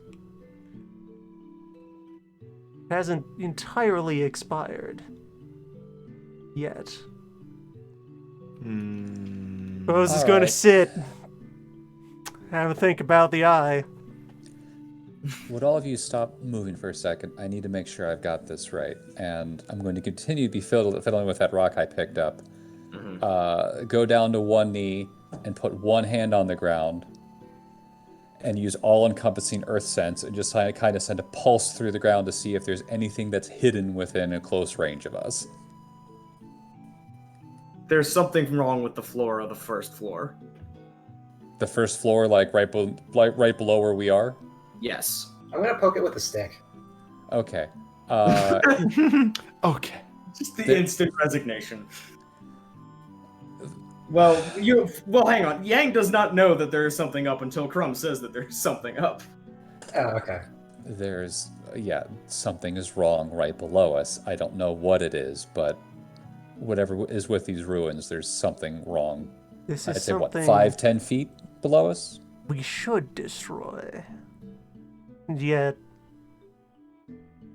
Burn it all down?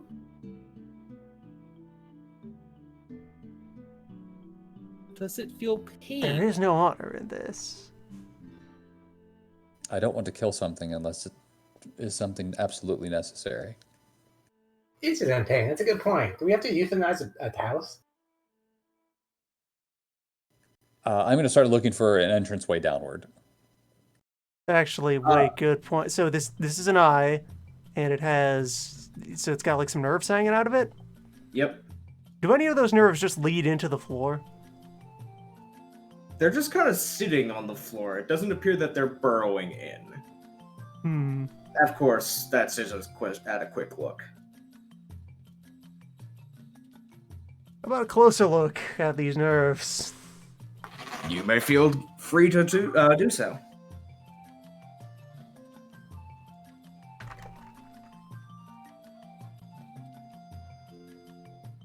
Here's your perceptiwares. Peep those peepers. That peeper. Singular. There is Something a with set these of very nerves. thin fibers that have come off of the nerve endings. That, if anything, would remind you of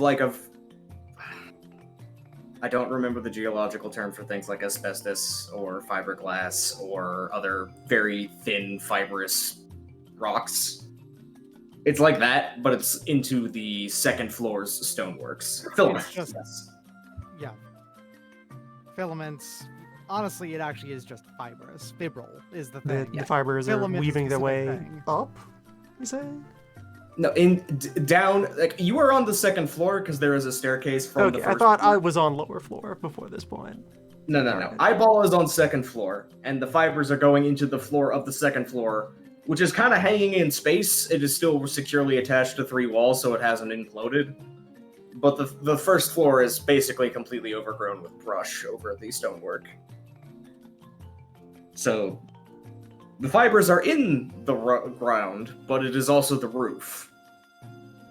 Let's see if those fibers go down to the first floor and into the foliage. I have been looking around for like an entranceway roughly nearby the Yeah. eye. Do I see anything? You Do I need to can make just walk perception down the awareness? stairs back to the. You can walk back down the stairs onto the first floor and I make think- a perception awareness roll to look for anything weird on the ground level. Yeah, I think I will do that. Repose, having seen this, is gonna lean in a bit closer to the eye.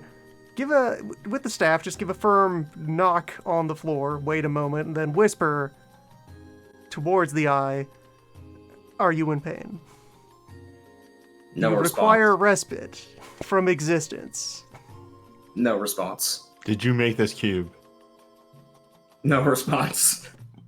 Is this cube your body? No response.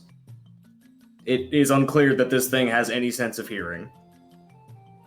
The eye might not be capable of hearing or responding. It is pretending to be an eye. It's making a very convincing impression of an eye. It's an eyeball. Now we follow the fiber. Is there any wait, sort of sign language in this world? Repose. You Yes. know the old tongue, right? And can write it.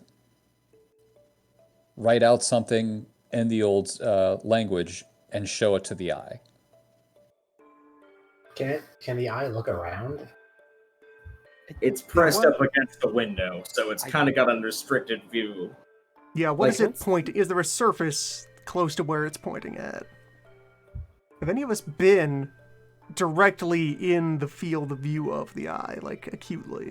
You were when you were on the road approaching the village. Quickly after that, like as you're standing next to it, it's like you are.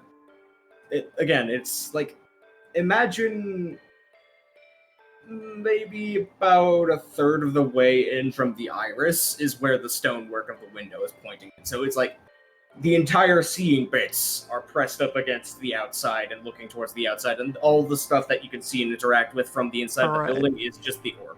All right, leap up out of the absent roof of this building, land on an appropriate upright spike of the next building over in view of the eye. Just gotta settle in and do the moves, do some semaphore here at the eye, and repeat the questions. Are you in pain? Do you require respite? There is a single long, slow blink, at which point you can see bits falling off. No, it can react. You don't know whether that is a yes or a no. I'm gonna but look it at the- is reacting to your presence and attempts to do something. I'm gonna look at the bits that fell off. As you hold them, well, no, it does not actually have lids, is the thing. It has crust, and that is Yeah. what has fallen off. And as you pick it up, you kind of pick at it, and the distinct impression you get is if something that had...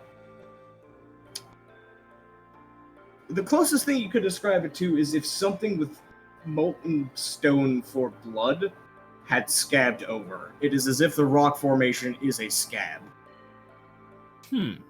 It's interwoven with salt and just generic store brand rock.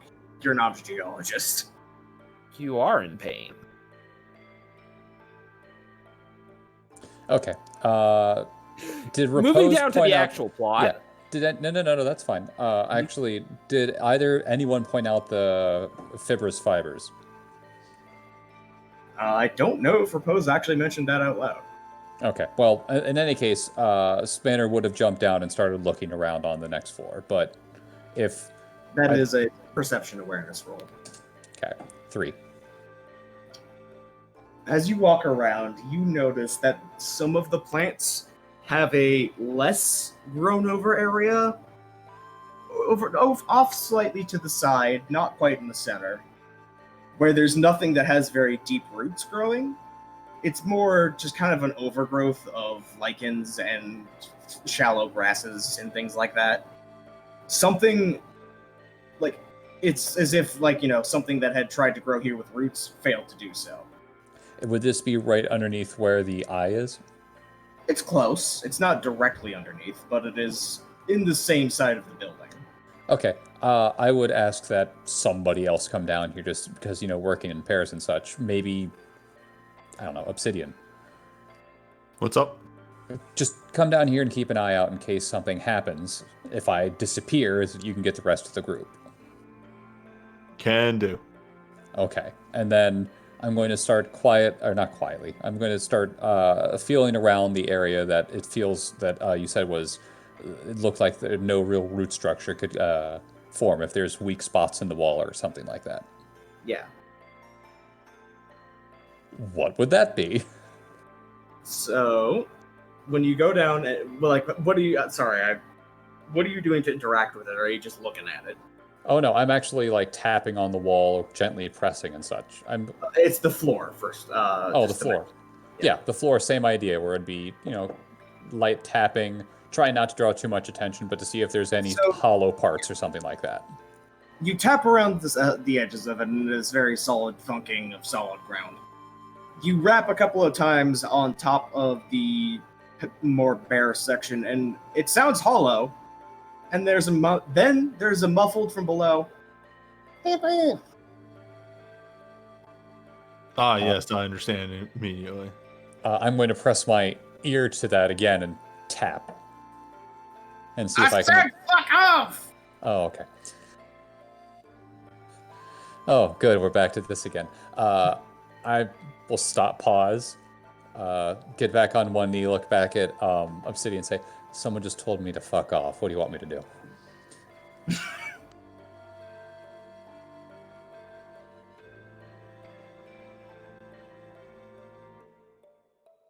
Obsidian? What's up? Someone just told me to fuck off. What would you like me to do?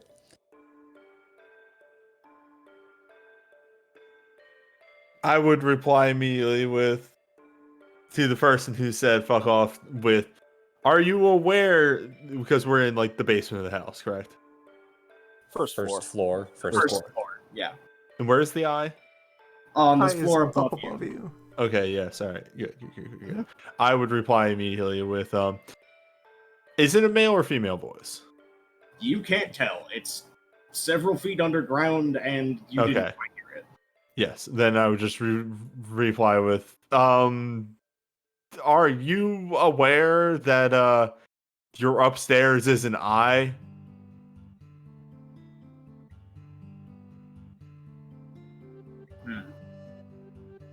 There's a moment of silence, and then from below, you can distantly hear, are you aware that you can suck it? Wow. Told you we should burn this place down. Wow,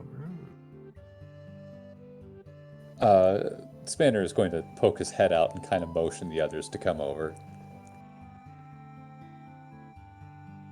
So I found somebody and points to the part on the ground where the sound is coming from.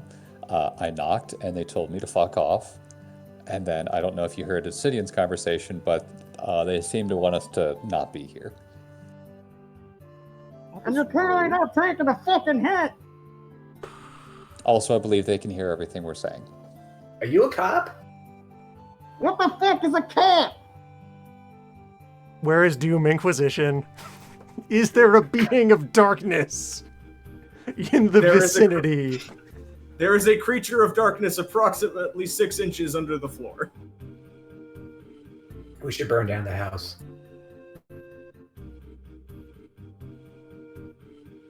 Sounds What's like this they just floor wanna be made left of? alone. Yeah. Floor is made of what was once probably solid rock and granite, but is now busted up.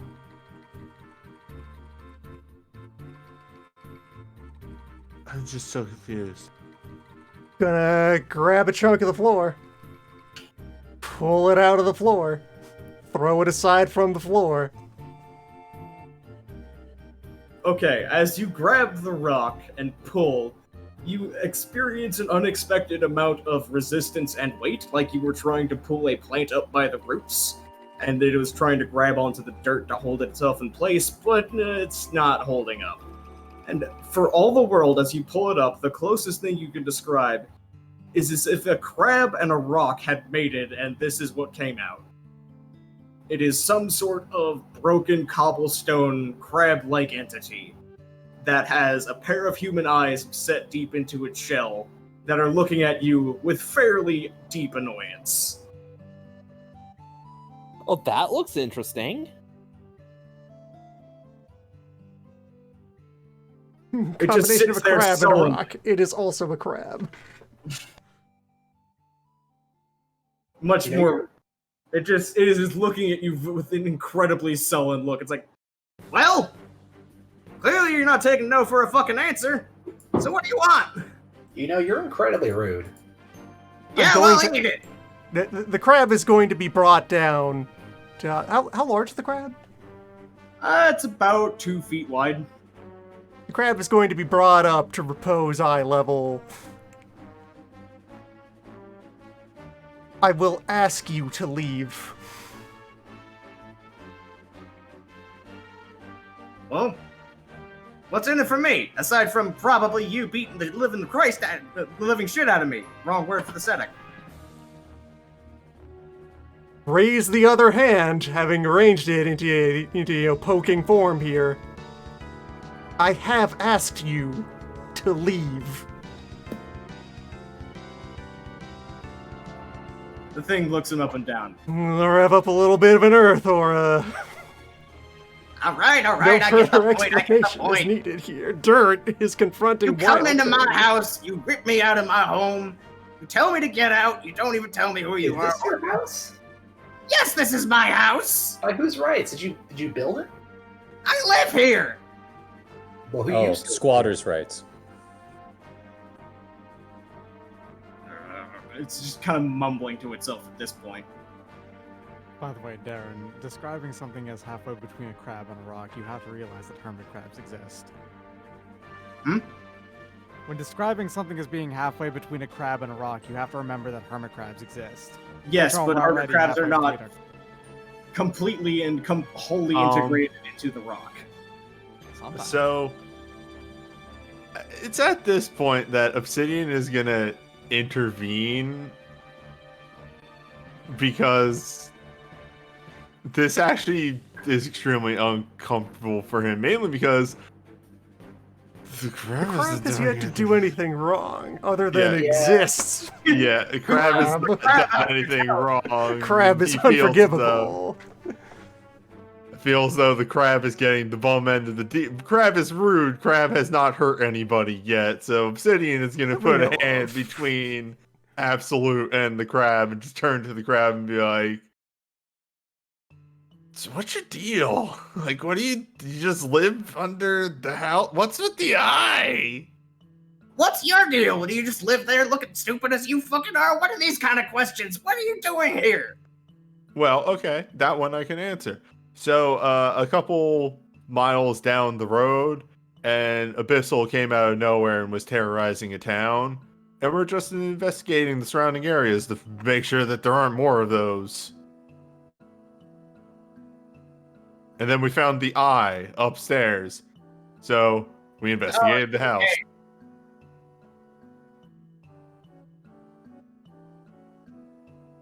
I did not catch what you said, if that was an answer.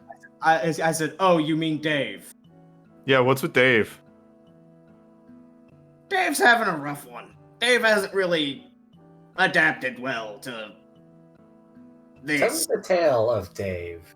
I wish to know more about this large son. Well, you see, it's kind of a blur, really. I've just kind of settled down here a while ago. I don't know how long at this point. It was back when all the boys were coming back in town. Just kind of rolling through, knocking over the whole place. It was kind of a hoot, well, really. But then, Then things went real bad. Real bad, real quick. Nothing. That was just me actually coughing out Okay. outside. That would have been about 300 years ago. I have a clarification. What the What's hell? your name, by the way? What's your name? I'm not giving you my name. What do you Okay, think? so I'm gonna call you Bramble. Sure, fine, whatever. Anyways, Bramble. When the boys came back to town, what were they doing? Oh, you know, the usual stuff we do. Just coming through and looking for anything interesting to go take home. You know. Kidnapping. All right. What happened to the people that used to live here?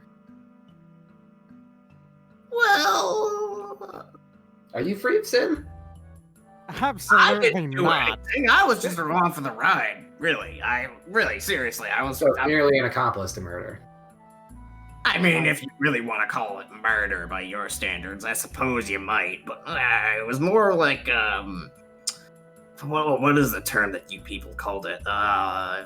Invasive, like, dream vacations. That doesn't make any. Bramble, that doesn't make any sense. Do you have any idea how hard it is for me to make sense out of you? You're Faye. Yeah. Huh. Your first time. What, meeting did you him? expect me to be prancing around 7 feet tall, long, pointy ears, wearing leaves for a fucking suit? Yeah, they're all bastards. They're all like this. I mean, Cause like my Oh. boss is like that, and he's fucking dead. Good riddance to him. I just kind of look to absolute repose and just, what do we do?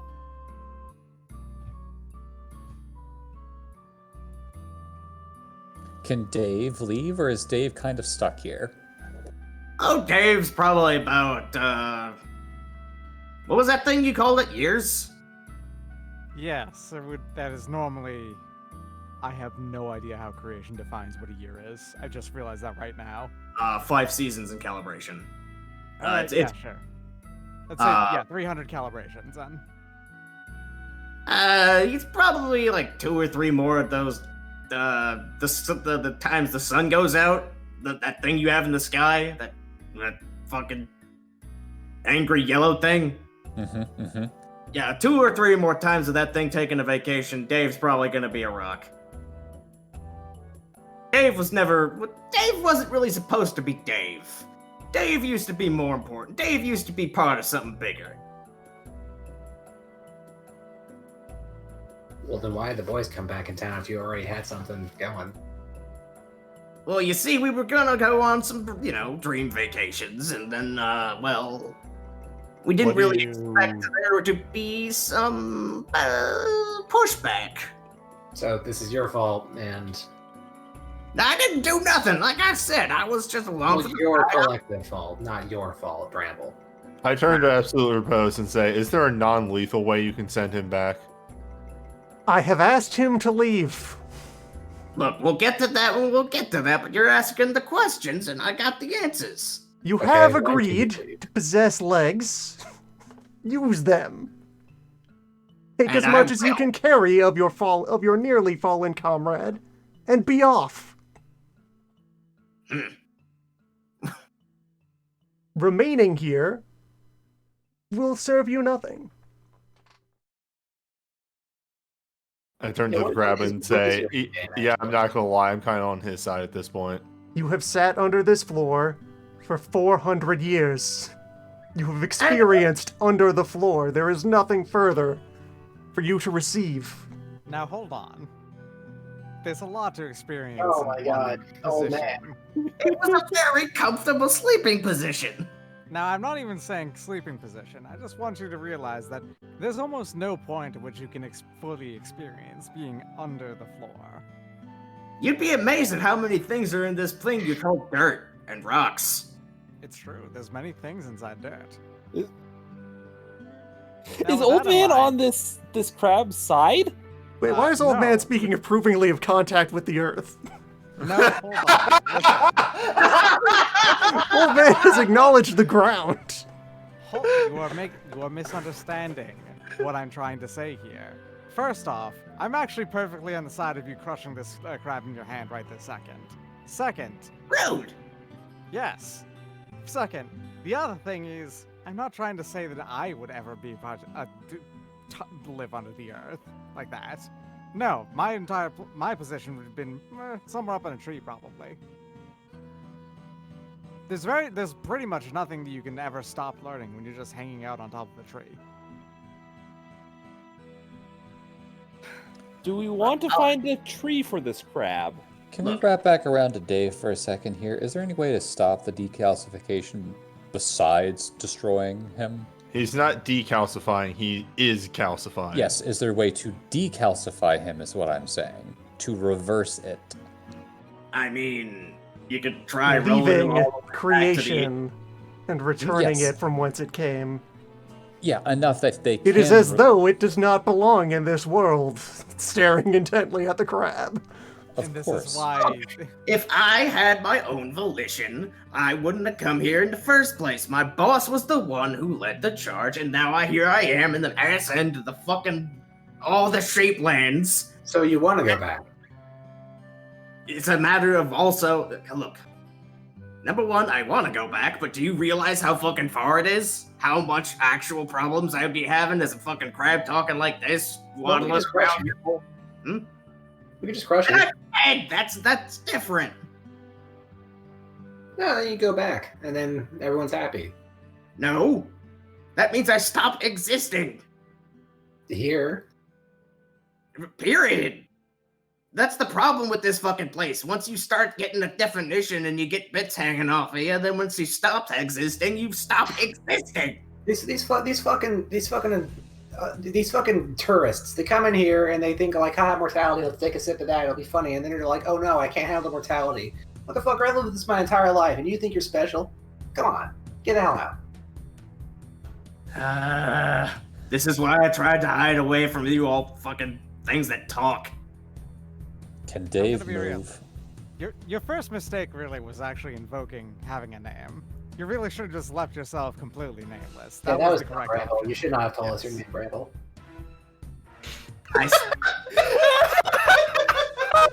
The crab snips angrily in the air in your direction in a clear manner that it is not actually going to be able to pinch you, but it is very upset at this. You really, there's some, when you are extant in a form of miscellany with no name and no plan in life, that is actually one of the purer places that you could possibly be. And I really recommend you try and go back for that. There's two ways you can do that. Either get crushed right here or just leave. All right. I'll be honest here. Getting crushed at this very moment will not actually be that bad of a deal. All right, look, I'll cut you. You want us to eat you after the fact so you're not a waste? What? You're a crab, right? Is that what you call this thing? We should kill him before he learns more of the world and realizes how bad. If a crab ever learns how to read, that means that the world has ended. That is anathema. We need to get rid of it. Exactly. Oh no! Wait! Okay, look, I will leave in exchange for one thing: you not murdering me. I'm not entirely sure why you're so opposed to that. Look, I have decided that I kind of like some aspects of all of this. I just need to engage it on my own terms, and my own terms rely on me having a sense of I am, which You think the Reaper cares about terms? Come on, get with the program. We have a Fae who's down for existence? am I? You say you held no status among your invasion. You held no rank. No, It was I not was a- by your will that you were brought into this world. at the side of a fucking asshole, and then they come in and some glowing silver asshole just eats half the fucking party. Wait, hold Ah, on. Glowing silver? They do that. I can relate to that. Yeah, no. I'm gonna need a story lesson after this.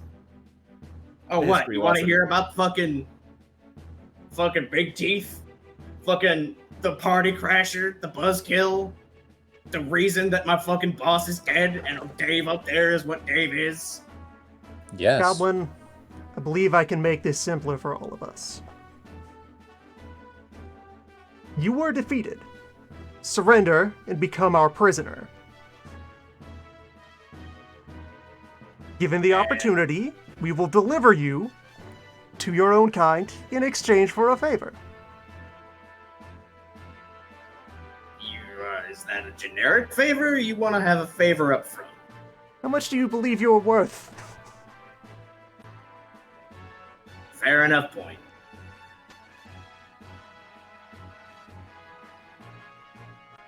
Look, I'm not gonna lie. Most of the courts ain't gonna really miss a guy like me. By virtue of me thinking more like you things, I'm the weird one now. I'm probably closer to being Dave than I really know. You are half stone already, yes. Kind of looks at itself. Man, shit, wow. You Yeah, really let yourself go. this place did a number on me while I was asleep, huh? And that's See why what I'm happens confused when about you why get- you particularly care about being crushed. Look, ideally, I find a situation where this stops happening and I don't get squished.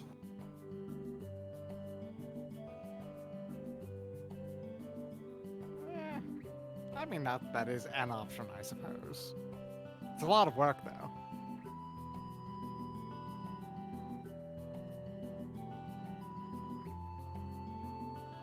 Alright, fine. I surrender. What about Dave? I mean, by your time, You know what? Hold on a second, and I'll hold my hand out so the crab can get in my hand. Let me go show you what Dave's up to right now, and then I will take him up so he can see Dave, and Dave can also see him. oh fuck, man, Dave. Dave, you in there? You still in there, man? He can't hear. Well, that's a change. He used to be able to. Kind He's of an waves eye. his claws in semaphore, and the eye blinks one more time. Man,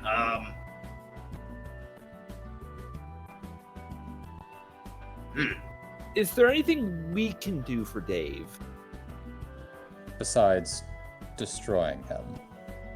I mean, realistically speaking, at this point, that's probably the best option. If there's anything left in there, that's probably not very happy about its situation, because I know I wouldn't be. In that, we're in agreement. Goblin, if I put an end to the remainder of your associate, who seems to be persisting more by sheer magnitude than by having maintained any coherence in his identity and his persona, Well, scavenge what you can of his essence. Take with you his story.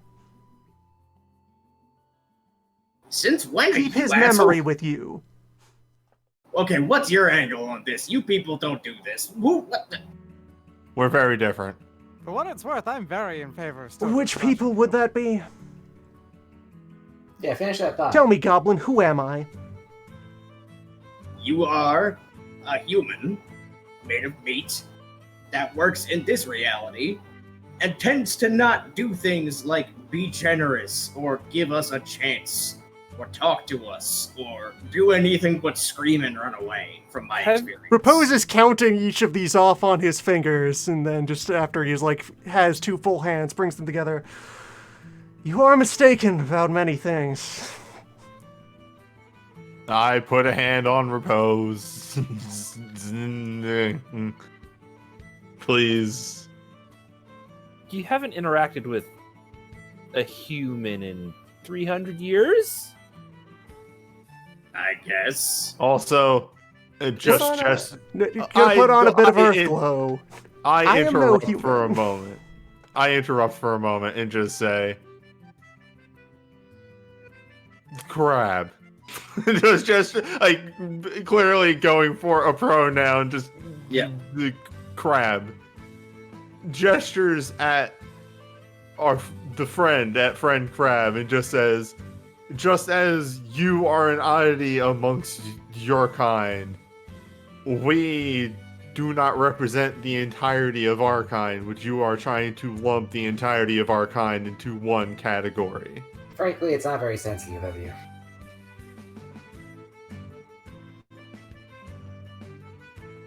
See, I thought the whole thing about this place is that everybody just gets sorted into little boxes and gets like stuffed into shapes. And there's entirely too much predictability and order.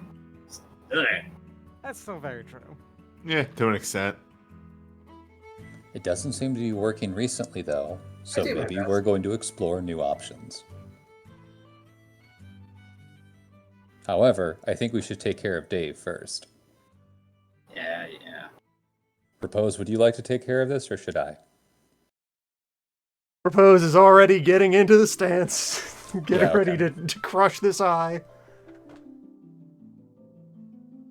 I just turned the crab. You're probably not going to want to watch this. Nope, he needs to see. No, and the crab would be turning himself back around. No. Dave was never really much of a thing to begin with. Dave was a. You may not have understood me when I said Dave was literally part of something bigger, and I mean bigger. I quickly look back to the cube we buried. Wait. No. What? Was Dave a behemoth? Define the word for me. Big. Yeah, fucking huge. Oh, God. Propose is Gods. channeling the essence into the fingertips. He's saying prayers. He's doing the wind-up.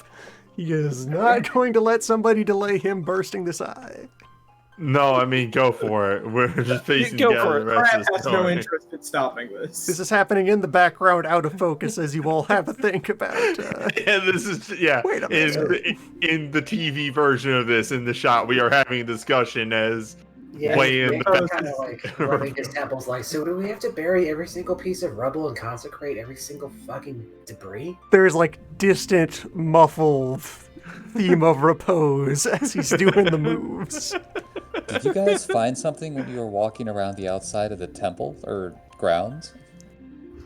We Forest. found a rock that was a cube. Oh yeah, that was the rest of what Dave came from. That one didn't really. I never learned that one's name. I was never important enough to know that thing's name. What would happen if we introduced that piece back into what Dave is now? Nothing. It's just a rock now for your turns. you Alright, ask cool, as you thanks. hear a large squish in the background. There's a large squish, and then like Propose probably starts like sectioning up the like surface of the eye. He's gonna use every part of the non-animal, the imitation of an animal portion. Yeah, it is more silicate than organic at this point. Like, you get to a core on the inside that is, I can't believe it is not organic material that the Fae thought an organ was supposed to look like on the inside, but most of it is rock at this point. It was barely anything resembling a life form. Alright, so yeah, once I get far enough that I'm satisfied that I have mortally wounded it as an expert in these things, picking up the crab and then putting it in front of the eye. It kind of scuttles on the inside and looks around and kind of pokes at some of the squishier bits with a claw. Kind of pinches it, brings it up to a mouth and chews, and kind of continues doing that. You know, I figured this would have more gravitas or something. Maybe, like, you know, make me glow or burst the stone or something. It's, I don't know. I'm getting something out of it. I'm getting a couple of memories, I guess. It's... Yeah, welcome to mortality. It's not. Oh, man. And, like, the pincers just kind of bring themselves up to the equivalent of its face and just kind of clutches its head with the pincers. Fuck, that hurts. Ow. Oh god, Dave was in pain. Oh my god. Oh, no. No. Dave? Oh, ah. I lean over to Repose and ask if that's good. No. Dave barely didn't do it. Fucking, there was not much left of Dave. Nah. What just hit me was what made Dave. The silver asshole. The fucking shiny jaws. Whatever the hell that thing was. Just ripped the eye straight out of it and then... Like, it... For all the world, you've never seen a crab, like, have a full body shudder. It's shaped.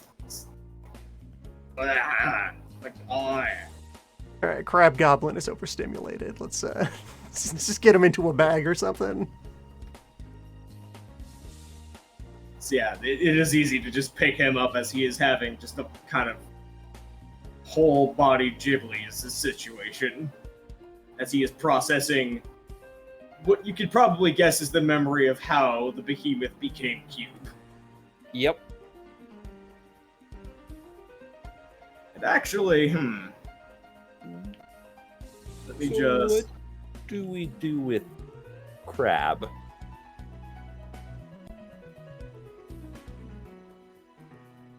Do we do with Crab? As you put it in the bag, it visibly crusts over more. It is still alive and kicking, but the sheer experience of remembering the behemoth being shaped made it calcify. You're going to want to spend time ruminating on shapelessness. Well, And this I have is why taken it recommend captive. that This is why I recommended that he gets crushed. If he wants to ruminate on shapelessness, what better way than there is than to die? Makes a grim sort of sense, old man. I always make it. it willingly surrendered itself into my custody. It will not be cast into nothingness today. I'm not going to make any decisions. It's up to you. I'm just offering advice. I'm always only offering advice. As is your wont.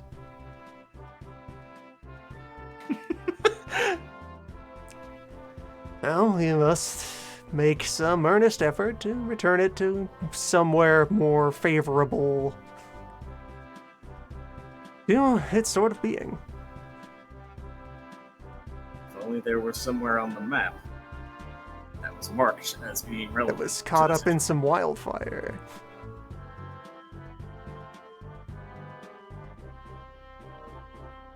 There's also the behemoth up there.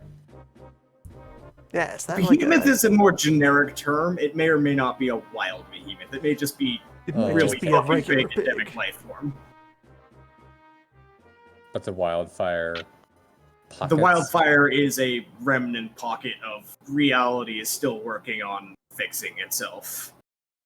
Well, I mean, we could head towards the Riftwood Trading Company, talk to people there, and then head over to those wildfire pockets if we feel like it.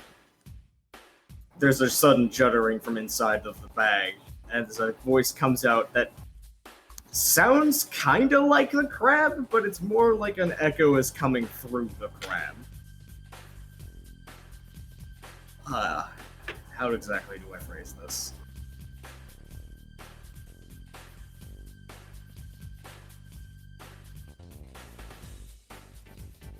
Actually, no. What actually comes out is not language. It is not words. It is... You hear noises that translate into imagery in your brain. It is not quite... It is something that thinks it understands language and has it mostly right, but doesn't understand how it works in creation. It is conveying meaning, but not the way it's supposed to, and it makes your brain really hurt for a second. As you're somehow, through audio, transcribe the image of someone standing in front of a giant, shapeless, almost shapeless form that your brain just completely rejects seeing. Glowing silver like an entire bonfire with just a shifting sigil on their head as their mouth opens wider and wider to show a mouthful of teeth that, when you look closer, are actually tiny, perfect, organically grown crystals of bismuth. and then the memory snaps out of it and you're back in your own bodies. Ah! Oh, I'm gonna need a moment. Did anyone else get that vision? I'm gonna give a sharp knock on the bag. Do not repeat that. That was rude. That was out of character for a captive. Got it off. Let's get this thing. So, was that Silver Man? I would assume. Well, it was just told to shut up, so. I am talking to the rest of the party, not particularly the Okay. crab. That's what he was asking about. Yes. Any ideas what that was? Yeah, I turn to Repose. Just, you're better on these Exalt things, because that looked like an Exalt. I would say both Old Man and Repose both know what that is. And also, the Dynasts, you have been raised with stories of Lunars as the nightmare Okay, the nightmare creatures in the woods, like the ogres, steel children, shape-shifting witches, that sort of thing. Okay, that was me coming That from a would place where be- I, as a person, don't know, but my character might. Yeah. Also, the further layer here, was that one of the unbranded? Was that one of the mad? The moon mad? Out of character, no. that double that lunacy? was a half moon. That was a half moon. Alright. There was a mark. This was not They generic had the brand lunar. tattoos. They had the tattoos on. Okay, good. Non-chimera. Since we had an actual visual audio way of seeing this creature, Just is there any way I experienced. could like try to memorize any kind of particular markings, shapes, things about it, so that if we Teeth. saw, but if we saw it without its mouth open, then I'd be able to easily recognize it, like committing it to memory. You could remember that, but you have also remembered that the first thing you are ever told about Lunars is that shapeshift. Okay, it was more And of just trying to figure out if there's any the second thing that especially you- distinguishing marks. The second thing you remember being told is that Lunars always have one trait they can't hide that avoids attention unless you're specifically looking for it. And you would That- probably guess that teeth made of bismuth is a pretty good candidate for that. Okay. Teeth. Tooth haver. So this is not the first time someone brought up a silver being. The magistrate asked me if the anathema had a silver glow to it.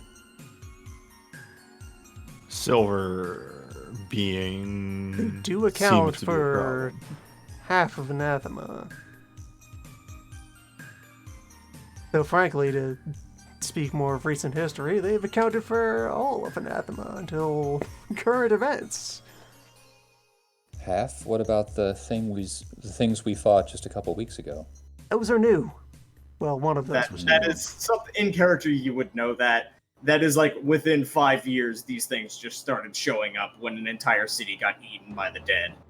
Well, that's why I'm saying Yeah. half. I don't know Also- if it's half anymore. You know from your history mythos, the Solars, the Gold Anathema, our ancestors deposed them and, saved the world. Silver And- Anathema continued to exist throughout time up to the present day, but gold ones kind of stopped showing up until very recently when they started coming back.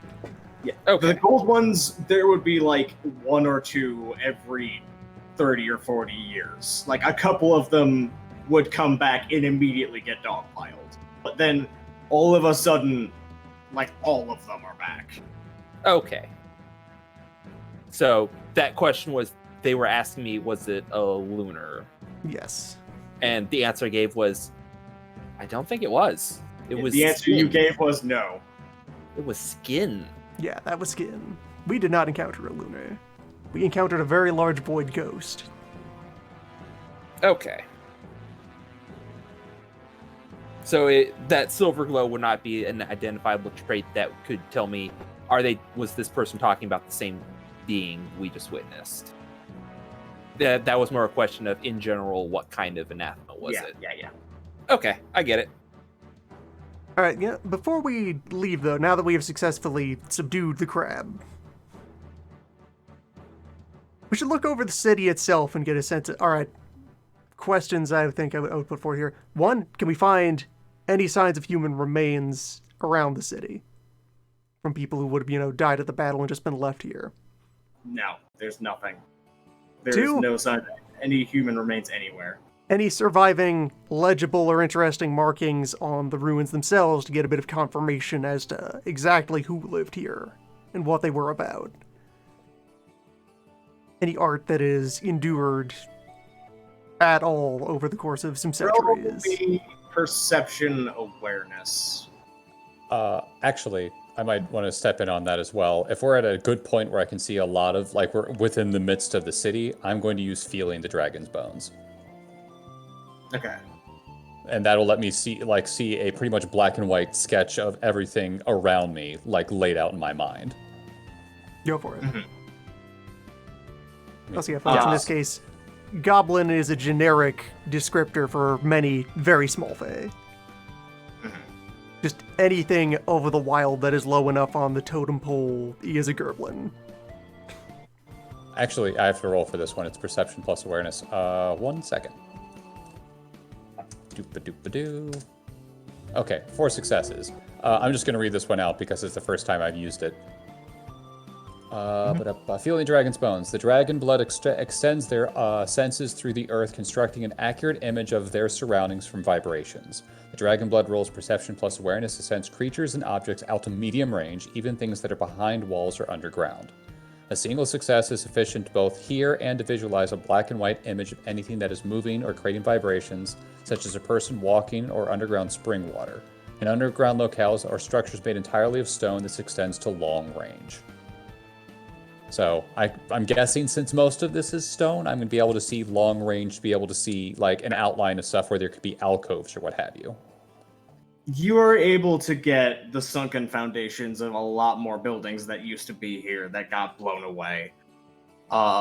And you've been so busy talking to the crab that you never actually bothered to look down in the alcove where the crab was. That was actually a drop down into a secreted basement. Mm-hmm. Let's get a look at that. If anything has surviving readable surfaces, it's that. Mm-hmm. Did I feel anything moving in there before we dropped down? No. Okay, cool. All right. I'll jump in. Mm-hmm. I'll jump in after. I quickly move to the side. In the basement, I'm not going to fall on you. the remnants of what is left of the basement is much more preserved than the rest of the village, but it has been 300 years of neglect and kind of half caving in. There's roots poking in from the ceiling.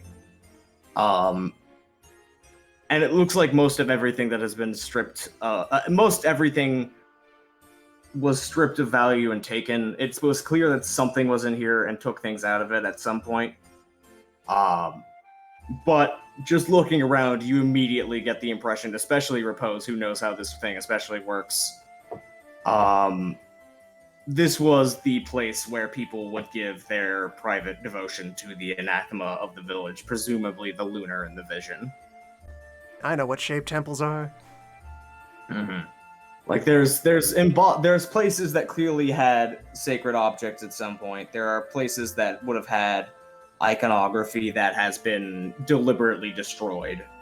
It is mostly just kind of there was a temple here, it is gone now. I know what abandoned illegal temples that have been plausibly scarred look like.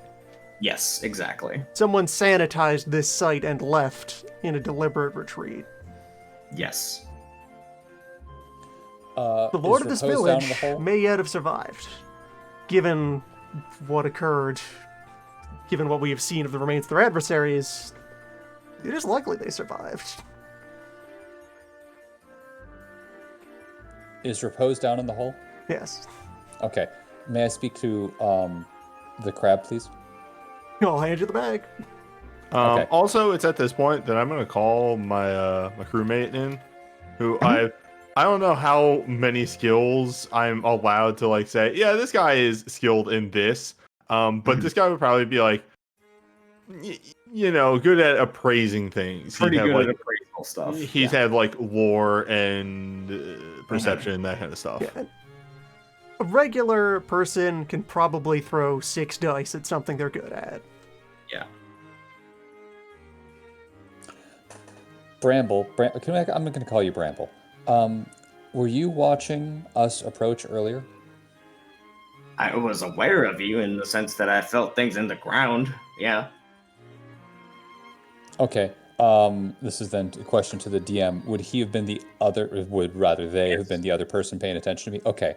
Was just curious if it was we caught him off guard, or if something else was watching us. I don't know. Maybe some crazy silver-toothed creature that might have been in the area. No, he was the other observer because he had tremor sense. Okay, cool. Thank you. Mhm. I would politely, thank him and then hand him back to Repose. And Blessed Eyes comes in to do the appraisal of the buildings and largely comes to the same conclusions the rest of the crew did. Is fairly certain that at least one of the inlays, from the sheer care taken to... There are signs that there was a great degree of care in removing something and then a lot of deliberate destruction over that care. It was likely something very valuable was worked into the walls at that spot. Okay. Perhaps a spell or working. Mm-hmm. Are there any other locations nearby, since I had that long-range pulse, that might be interesting to look at? No. You've basically hit the point of interest in this area. It's ruin otherwise. It's you can poke around for, historical and anthropological reasons, but you would just be kind of like getting the idea of what the village was like in the before times. Okay.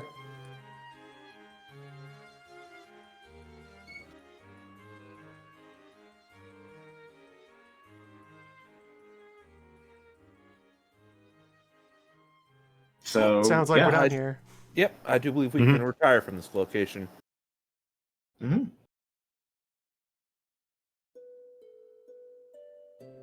And so we did. Yeah. Yeah, so from David there, has been... accomplished.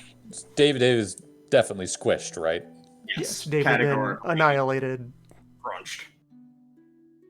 So yeah, that would be another, day and a half or so ride back on the road. And then there's the question of, would you take the road up towards the trading companies or just try to go straight for the wildfire pockets? I would suggest we go to the trading company, just because... Yeah, Right, 2 things I would hinge that on. 1, the apparent health of Crab Goblin. Does it seem to be actively discomforted? Does it seem worsening? Does it complain louder or hold a steady volume of complaint as we travel? General steady volume of annoyance and complaint and mumbling. So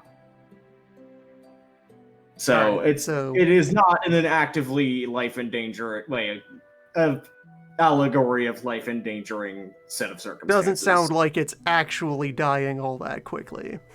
Yes. Alright, second thing. I will attempt some outreach to Crab. As we are traveling, Propose will offer up a bit of sermon about what even is a crab, the crab nature. Explain what a scavenger is in abstract as a role of a being in the world. Mm-hmm. Possibly see if it can convince the crab to be willing to play up this role a little better, as that would help it survive. If it knows how to be consistent with the identity it's wearing. It seemed surprised to have become a crab after laying under the floor for that long. Mm-hmm.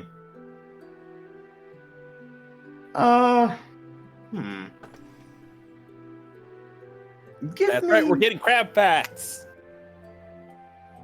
Go ahead. You know what? Give me manipulation and linguistics with your rhetoric specialty. because this is something that could be written down as a long sermon or a seminar, but you were just saying it out loud. Yes. All right, 3.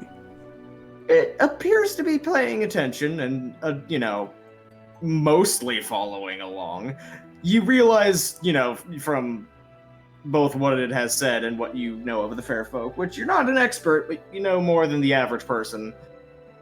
Following along with the logic is pretty difficult for it, and All right. the more it is able to actually understand Definitely, the olive branch to emphasize here is that a crab is a mischievous being that can get up to a lot of things while still believably being just that's what crabs do. Yeah, that is when you get its attention. It starts checking out when you're talking about the ecology of crab, but when you start talking about the symbolism and nature of crab and mythology and stories and expectations culturally, then you start getting its attention. The narrative crab, the cultural Yes. construct of crab.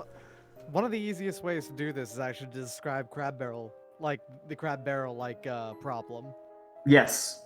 of if there's a whole bunch of crabs in a barrel, any one of them could easily escape that barrel. It's not that hard to climb up a barrel. But the problem is that a bunch of crabs, all kind of inherently trying to escape at the exact same time. Perfect equilibrium through mutual self-sabotage. Exactly, yeah. It means that they can't escape because every one of them is bringing each other down. The crab knows its greatest adversary at all times. It is crab. Exactly.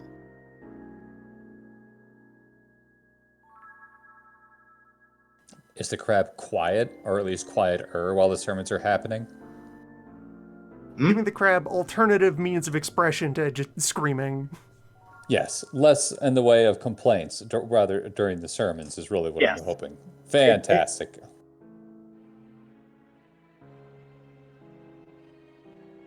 Yeah, well, if that's the case where the crab is in a state of not immediate death, I would suggest we go to the Riftwood Trading Company first. Yeah, the trading company is on the way. It would be really. easier to follow the roads at first. It's Yep. not an appreciable detour to go there and then go wildwards. That is probably the next destination. I did get a couple contacts when we were talking to that trader in town, so they might be able to help us a little bit once we're in the area. All right. So you are able to go up the road without incident, swinging past town again. For its good behavior, crab will be promoted from carried around in bag to carried around in box of sand. Partially bury yourself. You've been good. So, would you stop in the first village or go for the main city? Is a question. If we got to the first village at like nightfall or something like that. Stepping away a moment. Yeah, we're probably one on the way to the other. Okay. So the first village is a pretty simple, a little bit smaller than Clay Bottom area. It is built on a sort of choke point of the hills in the area to one side and the swamp to the north. It is one of the few patches of stable ground along this road, and it is thus built up to be, if you want to go through this road, you must go through this village. It is a checkpoint.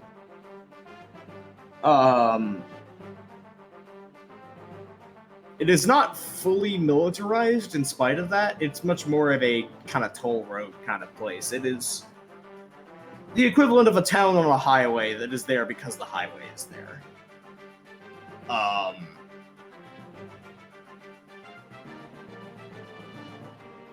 Just honestly speaking, there is not a whole lot to it at the moment in terms of notes, in terms of things that will be engaged here. It is very much just kind of a just passing through sort of place on the way to either the city at the crossroads towards the swamp or the road further towards the Fallen River Valley.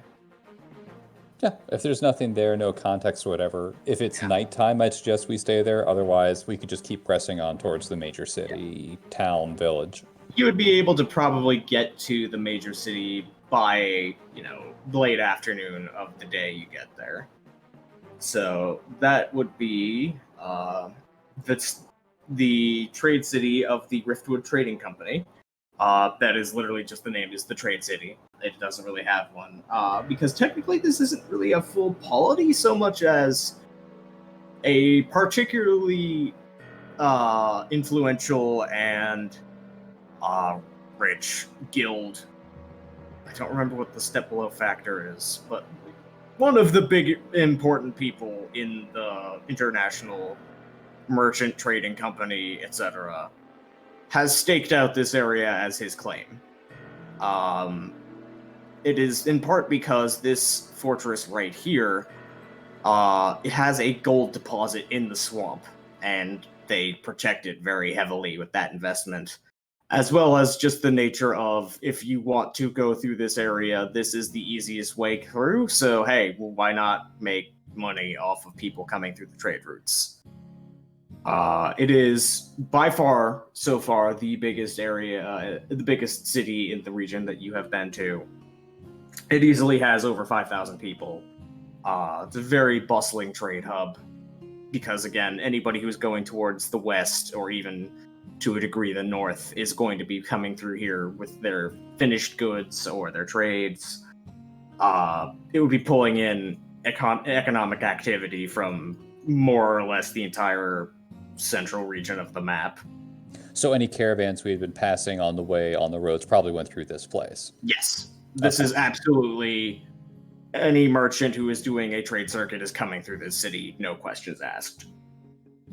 Like, the common circuit would usually be up here to Riftwood, then to the, depending on what you're doing, to the Fallen River Valley, and then up either into the woods or to the Jade Orchid Prefecture, and maybe up to here, to the Bronze Empire. It depends on who's trading and what they're doing and what their usual circuit is, but almost everyone does the loop for Riftwood to Fallen River Valley to Jade Orchid. It's just a matter of what other stops they make along the way. I'm sorry, I just sat down after being gone for like 15 minutes. What are we talking about? It's all right. We were just catching up on leaving the ruins and moving into the trade city of Swamp Town. the Swamp Town. The trading company. Swamp Got it. Town. Yes. There is a mining operation for gold in this area of the swamp, which is where they got a lot of their economic start. And they have, from there, ballooned into a city of several thousand people by virtue of being in a very fortuitous spot for the trade routes of the area, because this is the easiest place to cross the swamp. So they just set up shop there and started taking tolls and doing merchant transactions.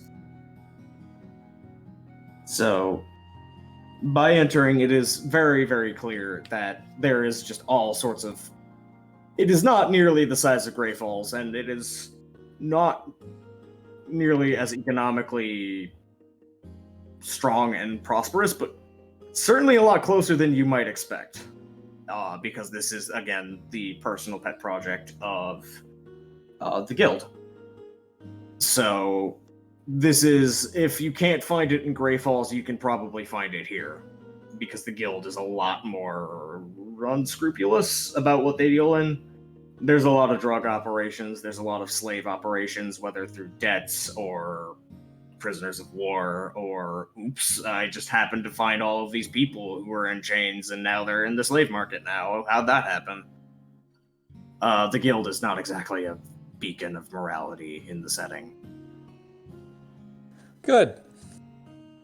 But it appears from where you're going through here, at the very least, either the slave market is not very lucrative here, or there has been sufficient pressure from the other polities around to cut down on it, because this is an unusually well-entrenched area of the 100 Kingdoms in terms of large political entities that would start saber-rattling if somebody was trying to go by and, snatch people on their outskirts. So, this city primarily is clearly focused on their gold mine and what they can grow in the swamps in terms of medicinal herbs and or intoxicants for their major exports. And imports matters, all the other cities will be importing to here. Gotta Because sample as- that swamp wine. Yep. This is kind of a, if you would like to explore the situation of the city in terms of what it has to offer or poke around, it is not as fleshed out as Grey Falls in my notes right now, but there is still a fair bit around poking around. Got to sample that swamp wine. All right, so you would pretty easily find actually a pretty wide variety of swamp wines. I was just talked down from destroying a goblin on site. I'm now permitting this goblin to travel with me. Going to need swamp wine.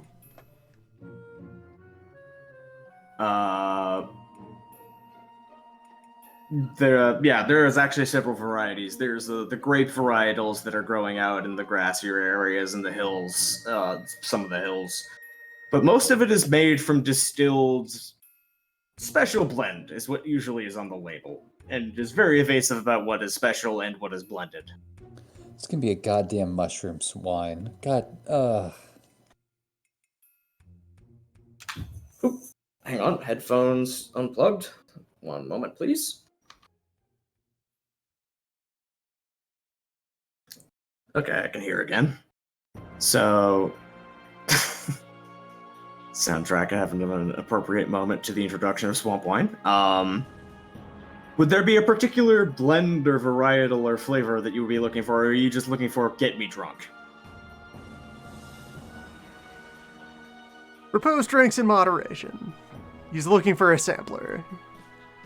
Alright, so when you make that clear, they actually bring you out 3 glasses of little kind of sampler taster flights of wine.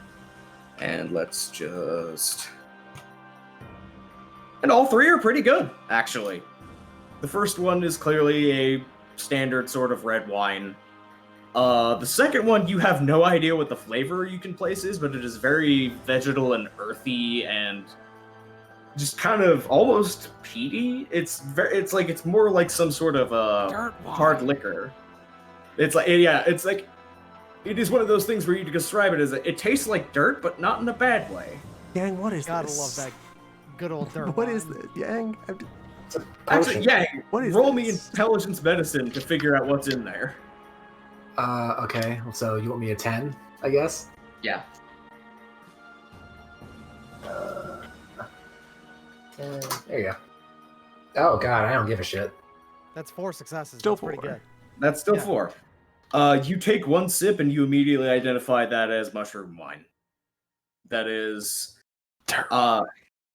mushrooms, and as you are savoring it on your palate and taking a think, they actually took some care to make sure that they didn't take mushrooms that would like melt your face off or, poison you horribly. This is actually like not just random shit they grabbed off of out of the bog. Hey, good news. This is potable. Like, this is actual purpose-built, purpose-blended, purpose-grown fungus for this wine. Non-desperation mushroom wine. Yeah, like, this is a cultivated taste of the city, is mushroom wine, but we did it on purpose, and we're putting effort into making this good.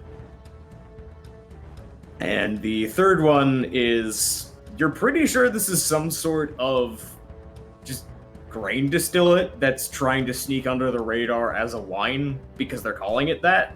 Yeah, But this it's is not beer. bad. It's not bad. It's just that's not what you would call wine. There's no such thing as grain wine. It's just alcohol. Yeah, it is like it is not quite as intense as like a vodka or any other super distillate of The super distillate method. but it is some sort of more strongly distilled than usual, like swamp grass wheat. Swamp vodka. Yeah, basically. Not quite as strong, but it is in that neighborhood of just fuck whatever this was, it's alcohol now. I mean, anything's alcohol if you ferment it long enough.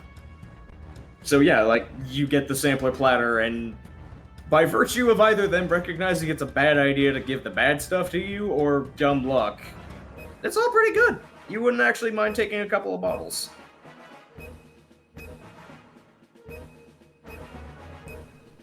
Yeah, let's walk out of here with a couple bottles of the swamp grass vodka. Actually. All right. I want the weirdest how that's flavor that comes out of this town. I like how you just the swamp grass vodka, and then that's the one you take. You and not can't the call mushroom this one. wine. Also more of it. I did not say stop pouring. First said of all, this how is dare not you? wine. Second of all, keep going. I didn't say stop. Give me more of the trash. It is really funny to me, like the intense instance boss music for Final Fantasy XI is playing over a wine tasting scene. It's the fucking Shadow Lord theme. No, it's not. Shadow Lord theme is different. This is the generic boss theme from vanilla Final Fantasy XI, unless they use it for Record Keeper. They use it in Record Keeper. I could have sworn it was for the Shadow Lord. Shadow No, Lord. Shadow His Lord is is different. okay. You're right. His is different. Yeah, I'm not surprised they used that one in particular for like any 11 boss, because that is one of the most common pieces of music in the original MMO. Anyway, So, do we want to try and passively skim any local events out of this place, or? yeah, you could probably. Crumb has the one dot of contact, so if there's like 2 or 3 questions you want to ask about the general area or the general region, you can go ahead and do that for free. Everyone else, I'd have you roll either manipulation or charisma plus socialize, depending on how you're trying to do it. So I get 2 or 3? Okay. You get 2 or 3 for free, and everybody else is either subtly asking around for information or very loudly making a presence of themselves, like, hey, what's it like around here? I am going. This is Train Town, right? Yes. I'm going to trading area. Yeah. If I see that he's doing that, I would ask Obsidian, please ask about the swamp bandits, because there'll be something traders would talk about. Because I'm going to be asking about the wildfire pockets. Surprise morgue inspection! This holds in my hand. Local funeral parlor is just kind of closing up for the night, and then suddenly, smelling faintly of swamp vodka, Propose just kind of jump kicks through the door. All right, so which one? You get a stunt die for that on your roll.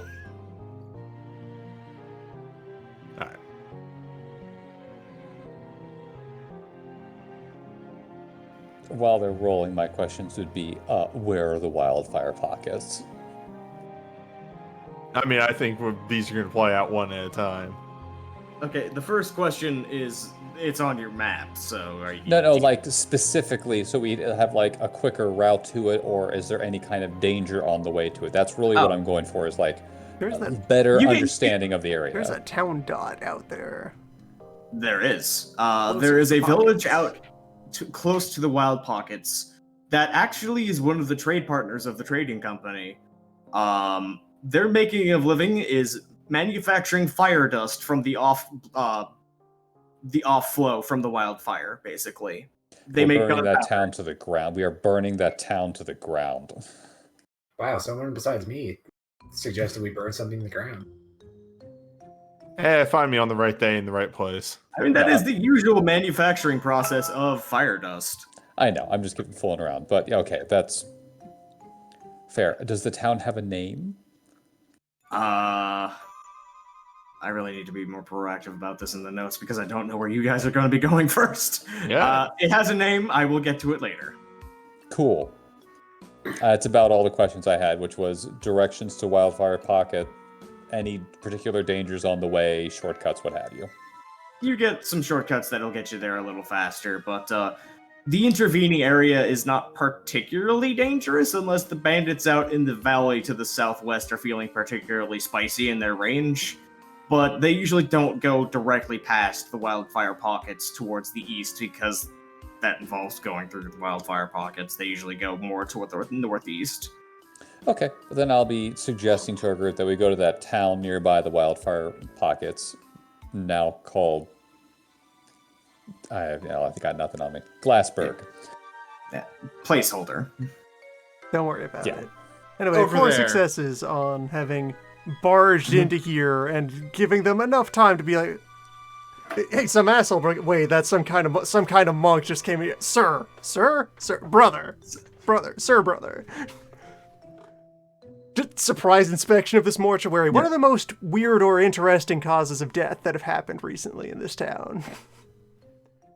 That is a Or phenomenal has there question. been any disquiet among the local dead? Are you Okay, doing this on Has there purpose? been any resonance, perhaps related to a Skeletor? No, you can categorically rule out this place had anything to do with Skeletor, first off the bat. Second is, you can classify roughly 4 average causes of death. 5, actually. Not in any particular order, because I wouldn't be classifying these in my head by order. First is just general death of excess, of I'm rich and I'm eating all the food I want. Oh no, I have a heart attack. Bleh. Like, death by gout, that kind of thing. The second would be death by overwork. It is people who are working a gold mine in the middle of a swamp. Mm-hmm. If the exertion doesn't get them, the disease will. The third is, it takes you a couple of bodies to kind of sort it out until you ask someone directly. Death by alligator. Or more generally, death by wildlife, but specifically alligator. Yeah, okay. Mm-hmm. I'm gonna throw this out there, out of character. You should take a closer look at some of the alligator kills. Okay, yeah, you can There's do great more effort required to untwist some of these bodies after being given a spin. by Yeah, gators. that's basically how you identify them, is that they have large chunks bitten out of them and they kind of have been twisted into a pretzel and then either mostly eaten or their compatriots of the dead body fought the gator off. Gator got him. spin. Yeah. Fourth, and that's generally kind of partially folded into the mine deaths, but more generally, you're living in a swamp. You're going to get swamp diseases. You're going to die of swamp diseases. It's just that you will get the malaria. You will get, the plague fever, etc. And the last one is the one you would probably classify most as death by misadventure, also known as probably death by bandits. Death Of by people- don't.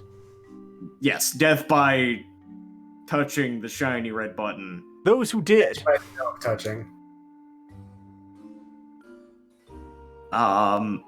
The wounds on them are mostly just kind of weapon wounds from the bandits. There are 1 or 2 bodies that you're not entirely sure how the hell they died, and that's an impressive feat for someone whose entire job is life and death. One of them I'm gonna looks be like making note of those. One of them looks like they just had the off button pushed on their body. They just kind of stopped. And the other one looks like they burned alive from the inside.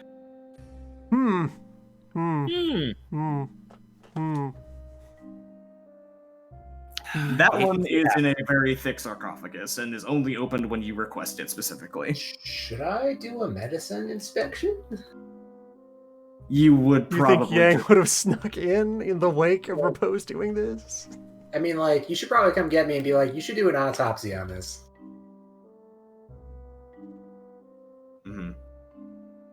Yang looks at this. Yeah, How agreed. do I replicate this? Can I assassinate someone by making them burn from the inside out? Can I make someone drink What fire? exploded this man? So yeah, you can. If you were there, you would probably make an autopsy roll, difficulty 5. You know what? Sure, I'll show up. Never mind. That's That's 5. Noted. exactly 5.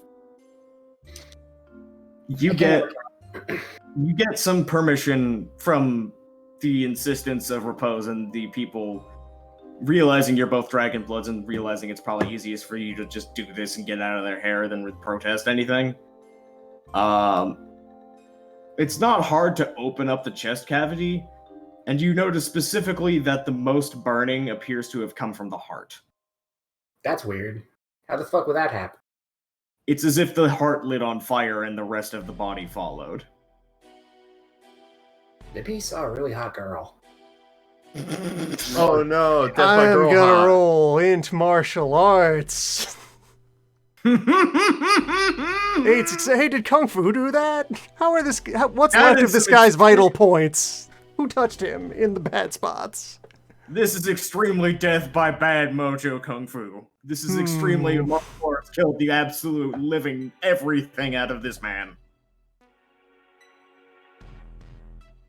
That was the of I know you The recognize- morticians were baffled until I just quickly lay a diagram of a constellation over the body and everything makes sense right away.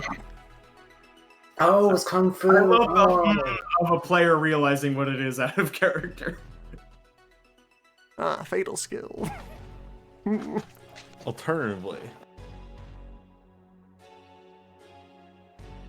I don't know. I didn't have a follow up on that. Yeah, so there's some kind of us tier or more martial artist among the swamp bandits. Someone knows the good moves. All right, good to know. And we're going to kill them. We're Maybe- going to investigate them and then come to a conclusion. They You might hear end the up in a bag distance. with the crab. Just forget it. Everyone get in the sack. That bag is gonna smell by the end of this adventure.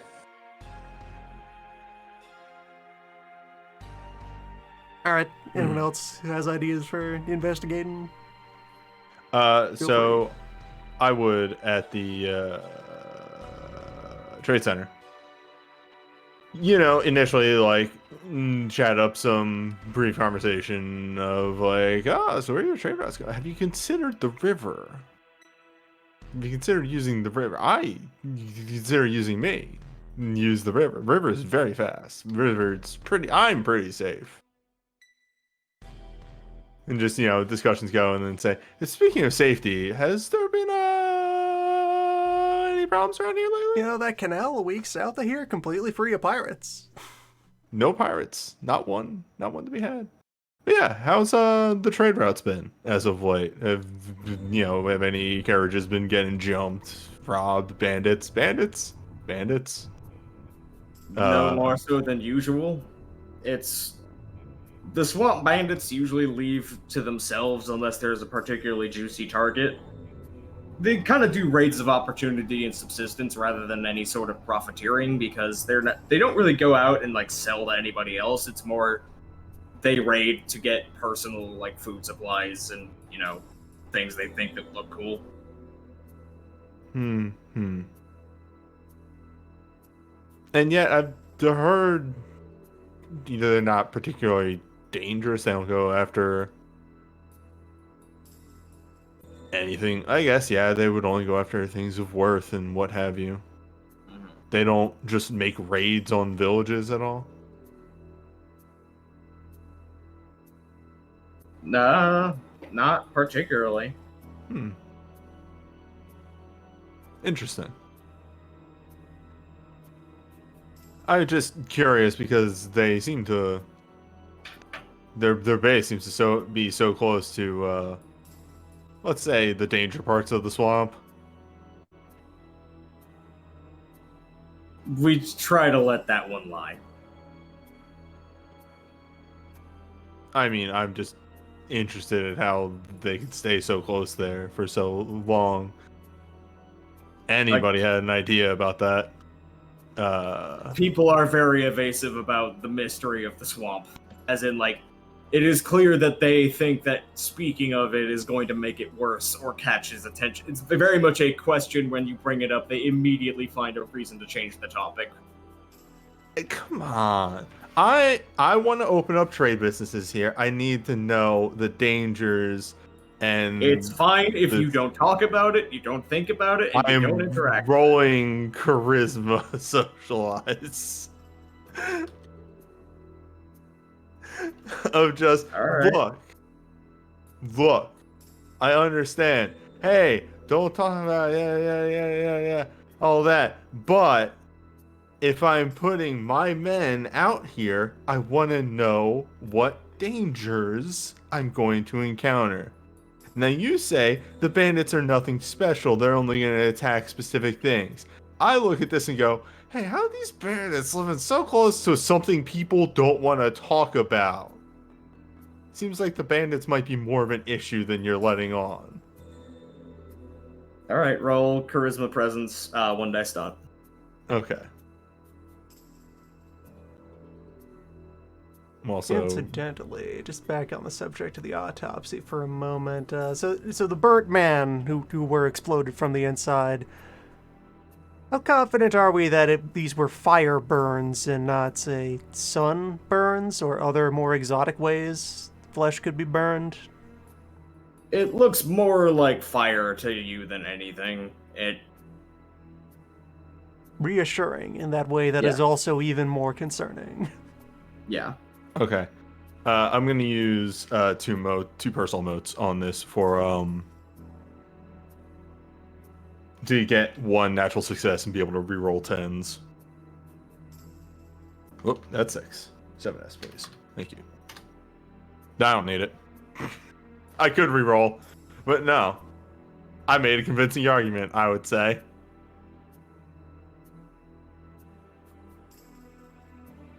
It's got to go in on a, hey, I'm with you here. There's a This is so. there is someone that The general intent of this roll is to A, find out if there's anything, like any reports of anything weird with the swamp bandits, and B, to actually try and get information on don't. you have to ask several people, even with an argument that good, but you eventually find someone who looks like he is just passing through town, and he just kind of sighs and takes you to one side to make sure no one else hears, and says, "Okay, so listen, the trading company has kind of come to an agreement with the bandits. Bandits can do what they want to keep themselves alive and get what they want, and they can pick a couple of people off, and in exchange they kill anyone stupid enough to try going to mess with things in the swamp that should lay hidden and dead and remain that way."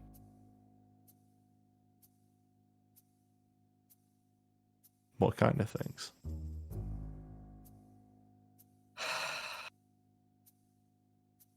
Like, hey man, there's a couple of different we don't talk about it, which Yeah. Look, demons, okay? which don't talk about it. I don't know all the details, but it's something to do with demons, okay? Okay. That's all I wanted.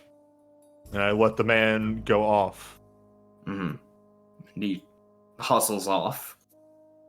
Buddy, I just need to know if we're talking about silverware or brass. You know, Mhm. is this an iron problem or an emerald problem? If you follow, my good friend. I have my information that my idiot self can't process at all, but I have many knowledgeable brothers that know what any of this means. Do you know where I can find any bandits? Do you know where bandits hang out? Have you heard of these land pirates? So, looking for was a there few anyone else who brigands. was searching for information that I missed? I'm good. I had nothing. Yeah. Okay.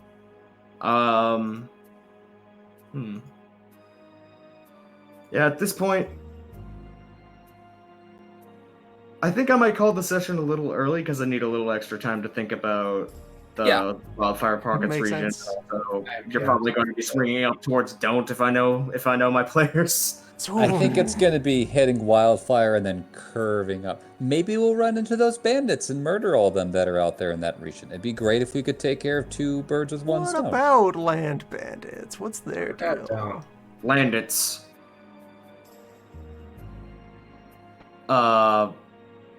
From the impressions you get, that trade company doesn't actually know much about them because they mostly bother the Fallen River Valley. I mean, I'm okay with walking into a trap and taking care of them.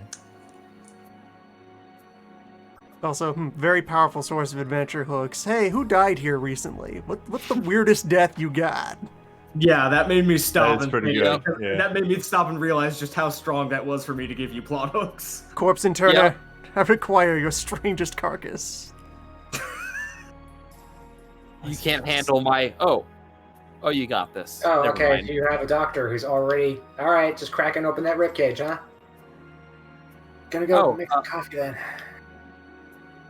Cracks open the ribcage, takes one look. Yep, they're from Kung Fu. Oh yeah, that was kung fu. That was boxing that did that.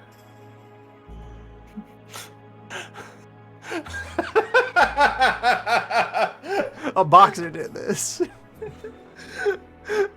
God. For those unaware of the jokes, a lot of old martial arts film will sometimes localize martial arts as boxing. So Yep. you'll just have the legendary boxer. Yep. Forbidden boxing styles, yes. The secret of chess boxing. Mm-hmm. So, yeah. Next time, We found a crab. there There is time art for to crab.